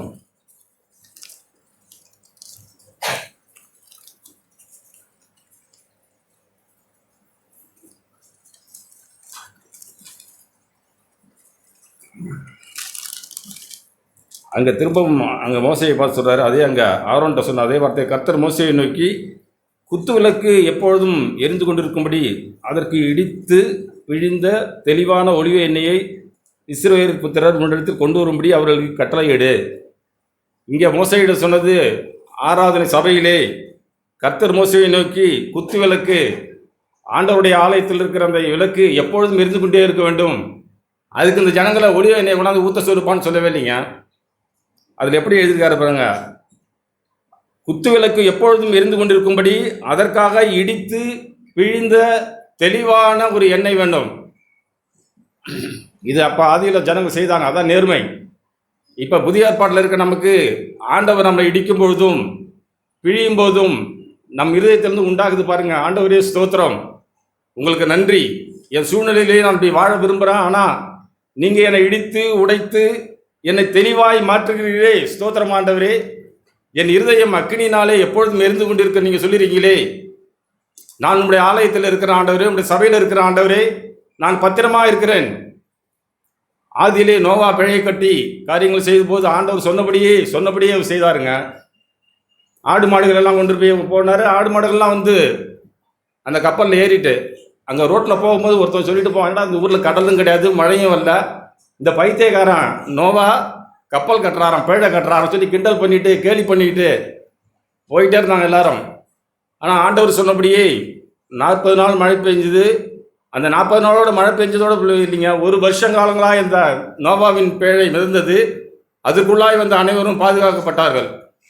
அதுபோல் என்னுடைய இருதயத்தில் நான் எப்பொழுதும் நாம் சபைக்கு வந்து ஆண்டவருடைய வார்த்தையின்படியே, ஆண்டவரே நீங்கள் சொல்லுகிறபடியே நான் கட்ட உதவி செய்யுங்க.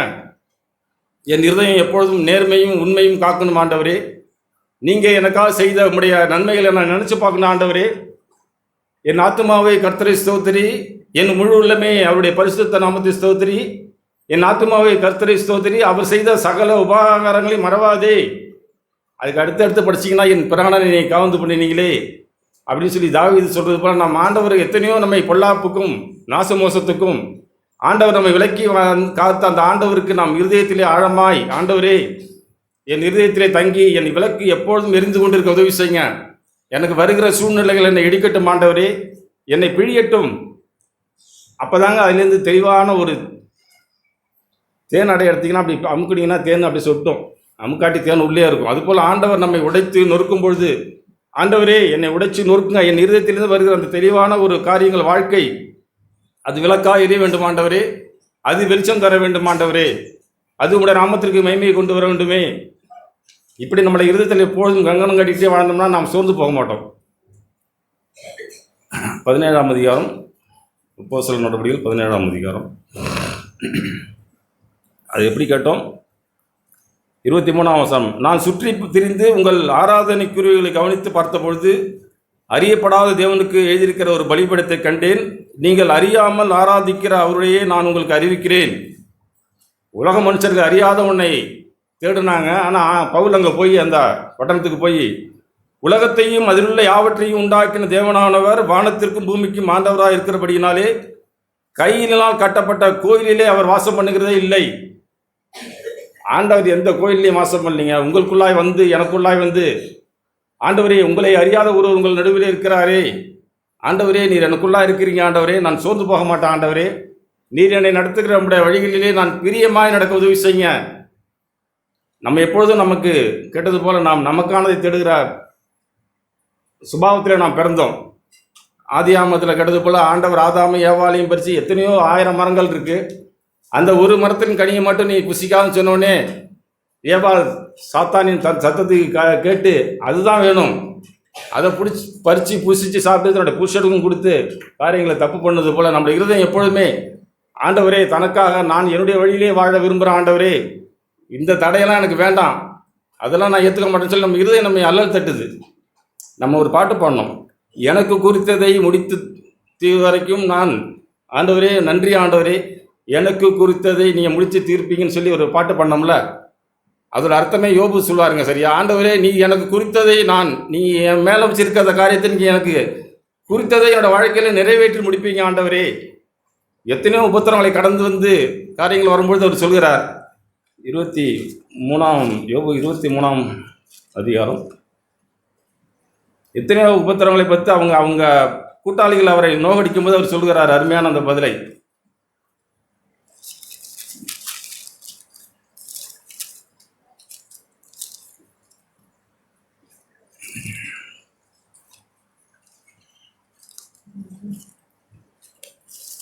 யோபுவின் புஸ்தகம் 23 அதிகாரம் 654 பக்கம். 23 அதிகாரம். அநேக காரியங்களை அவர்கள் பேசிக்கிட்டே வராங்க. யோபு 23 அதிகாரம். இன்றைய தினம் என் அங்காளையப்பு முரட்டத்தனமாக எண்ணப்படுகிறது, என் தவிப்பை பார்க்கும் என் வாதை கடினமானது அப்படின்னு சொல்லிக்கிட்டே வர்றாரு. அவர் தம்முடைய மகா வல்லமையின்படியே என்னோட வழக்காடுவாரோ? ஆண்டவர் என்னிடத்தில் வழக்காடுவாரோ? வழக்காட மாட்டார். அவர் அப்படி செய்யாமல் என் மேல் தயை வைப்பார். எப்படி அருமையான விசுவாசத்தில் வளர்ந்தார் மனுஷன். ஏன்னா 1 அதிகாரம் 1 வசனத்திலேயே யோபுவை குறித்து ஆண்டவர் சாட்சி சொல்லியிருக்கிறாருங்க. அதுபோல் நம்மையும் குறித்து ஆண்டவர் நமக்காக செய்த காரியங்களை நாம் மறந்து ஏதோ சபைக்கு வந்தால் ஆண்டவர் வாழ்ந்துன்னு சொல்லிட்டு அந்தரங்க வாழ்க்கையிலே போலியும் கபடும் தனக்கான தேடுகிற வாழ்க்கையை வாழ்ந்தோம்னா ஆண்டவர் நம்ம பிரியமாக இருக்க மாட்டார். அப்படி சொல்லிட்டு நான் முன்னாக போனாலும் பின்னாக போனாலும் அவர் இல்லை, நான் இப்படி வலது புறத்தில் போனாலும் இடது புறத்தில் போனாலும் ஆண்டவர் ஒளிந்திருக்கிறார். எப்படி ஒரு மனுஷன் ஆண்டவரை சம்பாதிச்சு ஆண்டவரை தன்னுடைய கற்பனையில் பேசிக்கிட்டே இருப்பாருங்க. நான் போகும் வழியை அவர் அறிவார், அவர் என்னை சோதித்த பின் நான் பொன்னாக விளங்குவேன். தன்னை குறித்து அவர் அருமையாக உணர்ந்துட்டாருங்க. என்னை ஆண்டவர் சோதிக்கிறார், நான் பொன்னாக தான் விளங்குவேன், நான் அவிசுவாசப்படவே மாட்டேன். என் இருதயம் ஆண்டவரே நம்பி இருக்குது. சிலுவைக்கு இயேசு வதாரத்துக்கு முன்னாடி யோபு சொன்ன வார்த்தைங்க. ஆனால் சிலுவையிலே இயேசு உங்களுக்காகவும் எனக்காகவும் தம்மை ஒப்பு கொடுத்து அந்த கடைசி சொட்டு ரத்தம் வரைக்கும் சிந்தி, நான் சமீபத்தில் அந்த ஒரு செல்லில் பார்த்தேன். அந்த விழாவில் ஈட்டியால் குத்துக்கிற அந்த மனுஷன் கடைசியாக அவர் தான் குத்துவார், கடைசி குத்து. அந்த ரத்தம் அவருடைய உடல் சரீரத்தில் பட்டோடனே அவருக்கு கண் பார்வை கம்மியாக இருக்குமா. அந்த போர் வீரனுக்கு கண் பார்வை தெளிவாகி உடல் உள்ள எல்லா நோயும் சுகமாகி அதுக்கு பிறகு அந்த மனுஷன் போய் ஆண்டவரே இந்த நான் சிலுவையிலே குத்தின அந்த இயேசுவே தெய்வம்னு சொல்லி பறைசாற்றுகிற அளவுக்கு அவன் மனம் திரும்பிட்டாங்க அந்த போர் சேவகன். ஆனால் நீங்களும் நானும் ஆண்டவரை அறிந்து சுவைத்து ஆண்டவரே இப்படி எளிமையாய் வாழ எங்களுக்கு தந்திருக்கீங்க ஆண்டவரே, நாங்கள் வாழாமல் என் இருதயம் மறுக்குதே. 53 ஏசாயா 53 வாசிக்கிறது கூட நான் எப்பொழுதும் எனக்கானதை தேடுகிறேனே, அவனவன் தன் வழியே போகிறோமே. ஆண்டவரே அப்படி வாழ நான் விரும்பல ஆண்டவரே, இந்த நாளிலும் கூட தீர்மானமாக நான் செல்ல உதவி செய்யுங்க. என் இருதயத்தில் தங்குங்க ஆண்டவரே, என் இருதயத்தில் தங்கி என்னோடு கூட பேசுங்க ஆண்டவரே. கபடமில்லாமல் நேர்மையாய் வாழ உதவி செய்யுங்க. அந்த அனனியா சப்பிராவை போல பொய் சொல்லாதற்கு உதவி செய்யுங்க. தேவனுடைய ஆவியை சோதிப்பதற்கு நீங்கள் 2 பேரும் ஒன்றா நீங்களே. பேதுரு சொல்கிறதா தான், வேற ஒன்றுமே சொல்லலை. பேதுரு இப்படி வரும்போது அது விற்கிறதுக்கு முன்னாடி உங்களோட சொத்து தான், விற்ற பிறகு நீங்கள் உள்ளே வந்து இப்படி சொல்ல வந்தீங்களே, உங்களுடைய இருதயம் இப்போ இதில் போய் ஒற்றுமையாக இருக்குது. ஆண்டவர் விரும்புகிற காரியங்கள் தான் நம்ம செய்யணும். வெறுக்கிற காரியங்களை ஒருபொழுதும் நம்ம செய்யாமல் இருக்க பரிசுத்த ஆவியானவரே என் இருதயங்களில் எப்பொழுதும் எரிந்து கொண்டிருக்க உதவி செய்யுங்க. நாம் நீதியை தேட, விவேகத்தை தேட, ஆண்டவரை தேட, ஆண்டவருடைய ஞானத்தின்படியே நான் வாழ, இயேசுவே எனக்கு தேவனால் ஞானமும் மீட்பும் பரிசுத்தமும் ஆனீங்களே ஆண்டவரே, நீங்களே எனக்கு ஞானம். ஆண்டவரே என்னுடைய குடும்ப வாழ்க்கையை கட்ட நீங்களே எனக்கு ஞானத்தை தாரும். ஒரு பயத்தோடும் நடுக்கத்தோடும் வாழ எனக்கு உதவி செய்யுங்க. என் இயேசுவை நான் தடவியாக கண்டுபிடிச்சிருந்தோமே. இப்படிலாம் நம்ம இதயத்தில் ஆண்டவரை நாம் சுமந்தோம்னா மெய்யாவே நம்மளுடைய வாழ்க்கையில் தடுமாற்றங்கள் ஏற்படாதுங்க. ஏற்படும் போது ஆண்டவரை நான் டக்குன்னு உற்று பார்க்கணும். என்னை நோக்கி பார்த்தவர்கள் பிரகாசம் அடைந்தார்கள். ஆண்டவரே, என்னுடைய முகம் வெட்கப்படாத ஆண்டவரே, ஆழமாய் நான் ஆண்டவரை உங்களே என்னுடைய கண்களை பதிய வைக்கிறேன். இப்படியெல்லாம் நம் எண்ணங்களில், நாம் வாழ்க்கையிலே, வீடுகளிலே, நாம் வேலை ஸ்தலங்களிலே ஓடும் பொழுதும் நடக்கும் பொழுதும் நம் இருதயங்களை எப்பொழுதும் ஆண்டவருக்கு முன்பாய் தூக்கி, ஆண்டவரே எனக்கு உதவி செய்யுங்க, எனக்கு குறித்திருக்கிறத நீங்கள் நிறைவேற்றுவீங்க ஆண்டவரே, எனக்கு உங்களுக்கு என்ன ஆண்டவர் குறிச்சிருக்கிறாரு? நானும் நீங்களும் இயேசுவின் சாயல் கோப்பாய், குமாரனுடைய சாயல் கோப்பாய் இருப்பதற்கே தேவன் உங்களையும் என்னை முன்குறித்திருக்கிறார். அந்த குமாரனுடைய சாயல் கோப்பாய் இருக்கிற காரியத்தை அவர் செய்தே முடிக்கணும். இப்படி நாம் ஆண்டவரே நீங்கள் செய்து முடிங்க ஆண்டவரே, என்னை இடித்து பிழிந்து ஒரு தெளிவான மனுஷனாய், தெளிவான எண்ணெய் என் இருதயத்திலே உருவாகட்டும் ஆண்டவரே. கபடு வசனிப்பு வேண்டாம், புறங்கூறுதல் வேண்டாம் ஆண்டவரே. இப்படி எல்லாவற்றிலும் நான் ஆண்டவரை மனம் திரும்ப எனக்கு உதவி செய்யுங்க. அப்படின்னா மெய்யாவே ஆண்டவர் நம்ம கூட இருந்து அவர் நினைக்கிறதெல்லாம் நம்மள வாழ்க்கையில் செய்து நிறைவேற்றுவாருங்க. எப்படி இயேசுவுக்கு பிதா முன்குறித்த எல்லாவற்றையும் செய்து நிறைவேற்றினது போல, இது இயேசுவும் அந்த கெத்செமனே தோட்டத்தில் ஆண்டவரே என்னுடைய சித்தமல்ல உம்முடைய சித்தமே என்னுடைய வாழ்க்கையில் ஆக கடவுது என்று சொன்னது போல, நாமளும் ஆண்டவரே என்னுடைய சித்தமல்ல ஆண்டவரே உம்முடைய சித்தம் என்னுடைய வாழ்க்கையிலே ஆக என்னை ஒப்புக் கொடுக்கிறேன். அப்படின்னா மெய்யாகவே நம்முடைய வாழ்க்கை அது சுபிட்சமாய் சந்தோஷமாய் நாளுக்கு நாள் நான் இப்போ எங்கே இருக்கிறேன்னா நான் ஆண்டவருடைய பேழையில் இருக்கிறேன். ஆண்டவர் பேழையின் கதவை அடைத்தது போல ஆண்டவர் மாத்திரம் அந்த கதவை அடைக்காட்டி நோவாவே நீனே அடைச்சிக்கன்னா நோவா வந்து எட்டி எட்டி பார்த்துட்டு பாரு. தண்ணி வடிஞ்சிட்டா, மழை பெய்யுதா, சந்தேகம்லாம் வந்திருக்கும் அவருக்கு. ஆண்டவர் அடைச்சிட்டு நோவாவையும் குடும்பத்தாரையும் ஆண்டவர் பாதுகாத்தது போல, ஆண்டவரே நான் சபையில் இருக்கிற ஆண்டவரே, உங்களோட நாமத்தினாலே நான் பாதுகாக்கப்பட்டிருக்கிற ஆண்டவரே, நீங்கள் சொன்னபடியே நான் கட்ட மாத்திரம் எனக்கு ஞானத்தை தாரும் ஆண்டவரே. உம்மிடத்தில் வந்து நான் கற்றுக்கொள்வதன் போல கேட்கும்படி என் செவிகளை திறந்தருளும். காலைதோறும் உடைய கிருபை புதுசு ஆண்டவரே. நான் நேற்று போல இருக்க விரும்பல ஆண்டவரே. நான் மனம் திரும்பி குணப்பட வந்திருக்கிறேன். நான் கேட்டோம்ல யோனா, அந்த ஜனங்கள் வலது கைக்கும் இடது கைக்கும் வித்தியாசம் தெரியாத அந்த 1,09,000 ஜனங்கள் உடனே மனஸ்தாபப்பட்டு மனம் திரும்பி ஆண்டவர் இறங்குவார், ஒருவேளை ஆண்டவர் இறங்குவார் சொல்லி அவங்க நேர்மையாய் தங்கள் பாவங்களை விட்டு அறிக்கை செய்து திருமணம் உடனே ஆண்டவரும் அவங்க திருமணத்தை பார்த்துட்டு இறங்கிட்டாருங்க. இப்படி ஆண்டவரே நாமும் நம்முடைய வாழ்க்கையை ஆண்டவரே ஒவ்வொரு நாளும் நான் திரும்பி உம்முடைய சித்தம் செய்ய உதவி செய்யுங்க ஆண்டவரே. நானும் என் மனைவியும் என் பிள்ளைகளும் ஒரு சமாதான புருஷனாய் சமாதானமாய் வாழ்கிற இடங்களிலும் வேலை ஸ்தலங்களிலும் இயேசுவை காட்டுகிற குடும்பமாய் வளரணுமே, உதவி செய்யுங்க ஆண்டவரே. என் இருதயங்களில் இப்படி அப்படி ஒரு ஆவியை தாரும் சொல்லி நம் இருதயம் இப்படி ஆண்டவர் மேலே நம் கதறலாக இருந்தால் போதுங்க. தேவன் நம் இருதயங்களை பார்க்கிற ஆண்டவர்.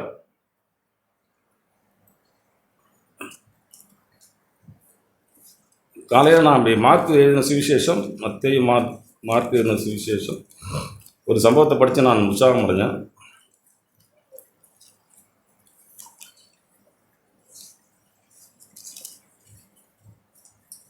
நிறைய காரியங்கள் இயேசு பேசிக்கிட்டே வர்றார். 10ஆம் அதிகாரம் அங்கே பேதுரு கேட்குறார் 10:28 அவரை நோக்கி நாங்கள் எல்லாவற்றையும் விட்டு உண்மை பின்பற்றினோமே என்று சொல்ல தொடங்கினா எனக்கு என்ன கிடைக்கும் அப்படின்னு பேதுரு கேட்குறாரு. நேர்மையும் உண்மையுமா கேட்குறாரு. ஆண்டவர் அவருக்கு நேர்மையும் உண்மையுமான மனுஷருக்கு ஆண்டவர் சொல்லிக்கிட்டே வருவாருங்க.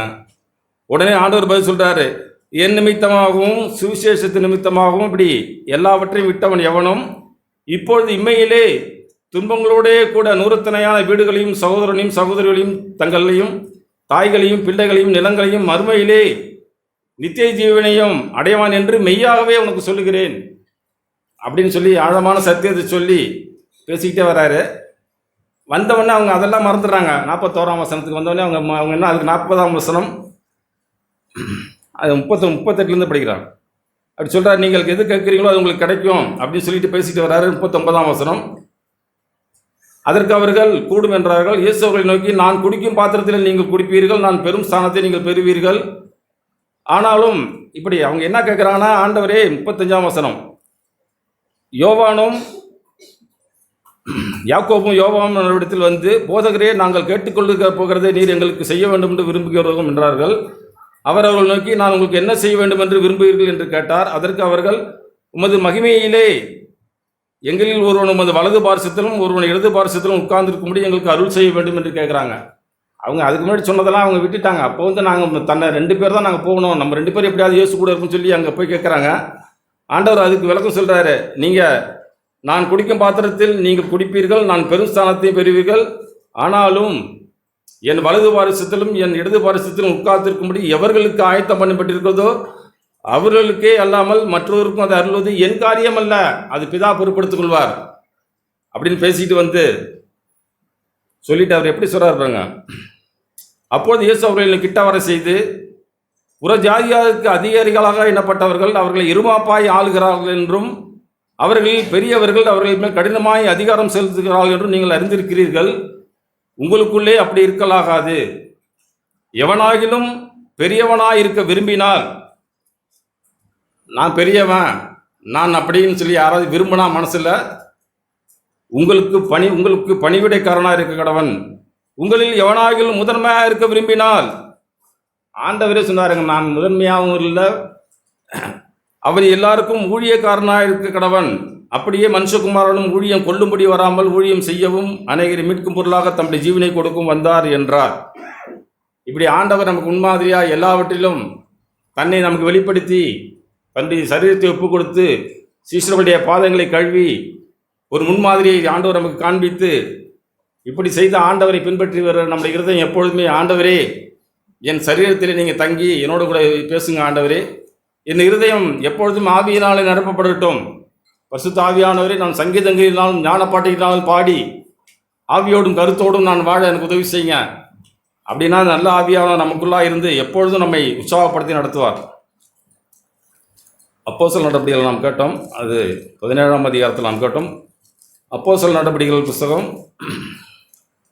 6ஆம் அதிகாரம்.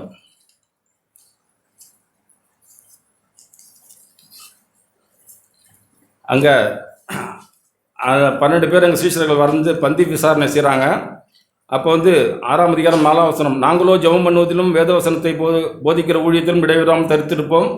இந்த யோசனை சபை எல்லாருக்கும் பிரியமாக இருந்து இப்படி செஞ்சுக்கிட்டே வராங்க. கொஞ்சம் பேர் பிரித்து ஜெபம் பண்ணுங்க, கொஞ்சம் பேர் நீங்கள் சமையல் காரியங்களை செய்யுங்க அப்படின்னு சொல்லி செஞ்ச உடனே அங்கே 8ஆம் வசனத்தில், ஸ்தேவான் விசுவாசத்தினாலும் வல்லமையினாலும் நிறைந்தவனாய் ஜனங்களுக்குள்ளே பெரிய அற்புதங்களையும் அடையாளங்களையும் செய்தான். விசேஷமாக ஸ்தேவான் பெரிய காரியங்களை செய்து காரியங்களை செஞ்சுக்கிட்டே வர அந்த ஸ்தேவானுக்கு தான் பிரச்சனை வருது. 9ஆம் அதிகாரம் 8ஆம் அதிகாரத்தில் இருக்கு, 7ஆம் அதிகாரத்தில் இருக்கு, 7ஆம் அதிகாரம். அங்கே பேசிக்கிட்டே வராரு. ஸ்தேவானுக்கு காரியங்கள் தப்பு நடக்குது. அப்போ அவர் சொல்கிற அவருடைய இருதயத்தின் எப்படி இயேசுவை தனக்குள்ளாய் ஆண்டவரை பார்த்த ஒரு மனுஷன் எப்படி வாழ்கிறாரு பாருங்க. அங்கே ஸ்தேவான காரியங்களை பேசிக்கிட்டே வராரு. 50ஆம் வசனத்தில் எல்லாத்தையும் பேசுகிறாரு. அப்போ 51, வணங்கா கழுத்துள்ளவர்களே, இருதயத்திலும் செவியிலும் விருத்த சேதனம் பெறாதவர்களே அப்படின்னு சொல்லி அவர் பேசிக்கிட்டே வந்து, தூதரை கொண்டு நீங்கள் நியாயப்பிரமாணத்தை பெற்றிருந்தும் அதை கை கொள்ளாமல் போனீர்களே அப்படின்னு சொல்லி அவர் பேசும்போது அவர் மேலே கோவப்படுறாங்க. அவைகளை அவர்கள் கேட்டபொழுது மூர்க்கமடைந்து அவனை பார்த்து பல்லை கடித்தார்கள். ஸ்தேவான் சத்தியத்தை சொல்கிறார். கேட்ட அந்த பரிசேயரும் சதுசேயரும் ஜனங்களும் பல்லை கடிக்கிறாங்க. அவன் பரிசுத்த ஆவியினால் நிறைந்தவனாய் வானத்தை அண்ணாந்து பார்த்து தேவனுடைய மகிமையும் தேவனுடைய வலது பார்சத்தில் இயேசுவானை நிற்கிறதை கண்டு, எப்பொழுதுமே நாம் சூழ்நிலை வரும்போது ஆண்டவரை நோக்கி பார்த்து அவரை பார்த்தவர்கள் பிரகாசம் அடைவார்கள், அவருடைய முகம் வைக்கப்படாதுன்னா மெய்யாக நம்ம சூழ்நிலையின் மத்தியில் அவர் குறித்தது என்னோட வாழ்க்கையில் நிறைவேறும் சொல்லி யோபு சொன்னது போல, ஆண்டவரே நான் தடுமாறுறேன், கேட்டது போல் வெயில் அடித்தா சோர்ந்து போகுது, மழை பெஞ்சா கஷ்டமாக இருக்குது, அது இது அப்படி அது அப்படி, நல்லது ஆண்டவரே எல்லாவற்றையும் நான் பெற்றுக்கொண்டு வாழ எனக்கு உதவி செய்திருக்கீங்க, இதெல்லாம் என்னை அசைக்கக்கூடாது ஆண்டவரே, நான் சிறப்பட எனக்கு நீங்கள் உதவி செய்கிறீங்க, நான் தைரியப்பட எனக்கு உதவி செய்கிறீங்க அப்படின்னு சொல்லி நாம் ஸ்தேவானை போல ஆண்டவரை நோக்கி பார்த்து அவர் சொல்கிறார் பாருங்க அருமையாய், இதோ வானங்கள் திறந்திருக்கிறதையும் மனுஷகுமாரன் தேவனுடைய வலது பார்சத்தில் இருக்கிறதையும் காண்கிறேன். பார்த்தா அவர் சொல்கிறார், நான் ஆண்டவராக இயேசுவை காண்கிறேன். எப்போ சொல்கிறாருன்னா நெருக்கப்பட்டு அடித்து அடுத்து அவர் சாக போகிறாரு, கல்லால் அடிக்கிறாங்க. அவர் வருத்தப்படலை, இதுதான் ஏன்னா அவருக்கு குறித்தது அதுதாங்கிறத அவர் கண்டுபிடிச்சிட்டாரு. ஆண்டவரே நீர் குறித்தது எனக்கு நிறைவேறுகிறது, இயேசு சொன்னது போல எல்லாவற்றையும் நான் செய்து முடித்து விட்டேன்னு சொன்னது போல நிறைவேறுகிறது. அவர்கள் உரத்த சத்தமாய் கூக்குரலிட்டு தங்கள் காதுகளை அடைத்து கொண்டு ஒருமனப்பட்டு அவன் மேல் பாய்ந்து ஸ்தேவானாக வெளியில் கொண்டு போய் காரியங்கள் செய்கிறாங்க. அப்பொழுது கர்த்தராக இயேசுவை என் ஆவியை ஏற்றுக்கொள்ளும் என்று ஸ்தேவான் தொழுது கொள்ளுகையில் அவனை கல்லெறிந்தார்கள். அவனோ முழங்கால் படியிட்டு, ஆண்டவரே நானோ முழங்கால் படியிட்டு, ஆண்டவரே இந்த பாவத்தை இவர்கள் மேல் சுமத்தாதிரும். எப்பொழுதுமே நம்முடைய இருதயம் இயேசுவை போல, ஆண்டவரே எனக்கு விரோதமாக எது செஞ்சாலும் நான் சோர்ந்து போகக்கூடாது ஆண்டவரே. பரவாயில்ல, நல்லது தான் ஆண்டவரே. நீர் எங்களை நடத்துகிறீர், என்னை நடத்துகிறீர். எனக்கு சூழ்நிலை மூலமாய், ஏதோ ஒரு உலக மனுஷன் மூலமாய், சபையில் இருக்கிற சகோதரன் மூலமாக கூட ஆண்டவரே நீர் என்னை உடைக்கிறீங்க ஆண்டவரே. நான் உடைக்கப்படுவது நல்லது. பேதுரு சொன்னது போல, ஆண்டவரே யார் மறுதளிச்சாலும் நான் மறுதளிக்க மாட்டேன். அவர் தன்னோட வார்த்தையில வல்லமையே சொல்றாரு, யார் விட்டாலும் நான் உங்களை விட மாட்டேன். ஆண்டவரோட வார்த்தை நிறைவேறுவதே பேதுரு தடுக்க போறாரு. ஆனால் இயேசு நீ விடியறதுக்குள்ளேயே என்னை நீ காட்டி கொடுப்பேன்னு சொல்லி அவனுக்கு சொன்ன பிறகு, அதுக்கு பிறகுதாங்க அவருக்கு உணர்வடைஞ்சு ஆண்டவரே கசந்து அழுது மனம் திரும்பினார். இப்படி நம்மளோட வாழ்க்கையில் ஆண்டவர் நடத்துகிற வழிகளெல்லாம் நாம் நடந்து, ஆண்டவரே என் இருதயங்களிலே எப்பொழுதும் ஒரு அக்கினி எரிந்து கொண்டே இருக்க வேண்டும் ஆண்டவரே. என்னை பரிசுத்த ஆவியினால் நிரப்புங்க ஆண்டவரே. ஞானத்தை கண்டடைகிற நான் பாக்கியவான், இயேசுவை கண்டடைகிற நான் பாக்கியவான். என்ற சூழ்நிலையில் நெருக்கங்கள் வரும்பொழுது நான் சோர்ந்து போகாதற்கு உதவி செய்யுங்க. நாம் ஏற்கனவே அநேக காரியங்களை தவறு செய்து சபைக்கு வந்திருந்தாலும் ஆண்டவர் அதை தவறே உற்று பார்த்து நீ அப்படி நடந்தியே எப்படி நடந்து சொல்லி ஆண்டவர் நம்மளை கண்டம் பண்ணுகிற ஆண்டவரே இல்லை. அதெல்லாம் விட்டு ஒழிச்சிட்டியா? உள்ளான மனுஷன் நாளுக்கு நாள் வல்லமையாய் பலப்பட ஆண்டவரே நான் என்னை அர்ப்பணிக்கிறேன். நீங்கள் எனக்கு போதும் ஆண்டவரே, வேறே விருப்பம் வேண்டாம். விண்ணிலும் மண்ணிலும் உம்மை தவிர எனக்கு வேறே விருப்பம் வேண்டாம் என்ற ஆழமான நம்பிக்கை நமக்கு உண்டாகணும். இயேசுவே நீங்கள் எனக்கு போதும் ஆண்டவரே, நீங்கள் எனக்கு போதும். சுமத்தாதீர் என்று மிகுந்த சத்தம் விட்டு சொன்னான். இப்படி சொல்லி அவன் நித்திரை அடைந்தான், தூங்கிட்டான். ஒன்றும் செத்து போகல ஸ்தேவான். நம்மளுடைய பார்வையில் ஸ்தேவான் செத்து போயிட்டாரு. ஆனால் நித்தியத்தில் அவர் உயிரோடு வாழ்ந்து கொண்டே இருக்கிறாருங்க. இப்படி நம்மளோட வாழ்க்கையில் ஆண்டவர் அனுபவிக்கிற எல்லா சூழ்நிலையிலும் ஆண்டவரே நீ என்னோட ஆவியிலே வாசம் பண்ணுகிற தேவனாக இருக்கிறீர். நான் என் சூழ்நிலையை பார்த்து பயப்படாமல், நெருக்கத்தை பார்த்து பயப்படாமல், என்னையே நான் பார்த்து நம்பாமல், ஆண்டவரே உங்களை பார்த்து நான் பிரகாசமுடைய உதவி செய்யுங்க. தீத்துவின் புஸ்தகம் அது கேட்டோம்ல கடைசியா, தீத்துவின் புஸ்தகம்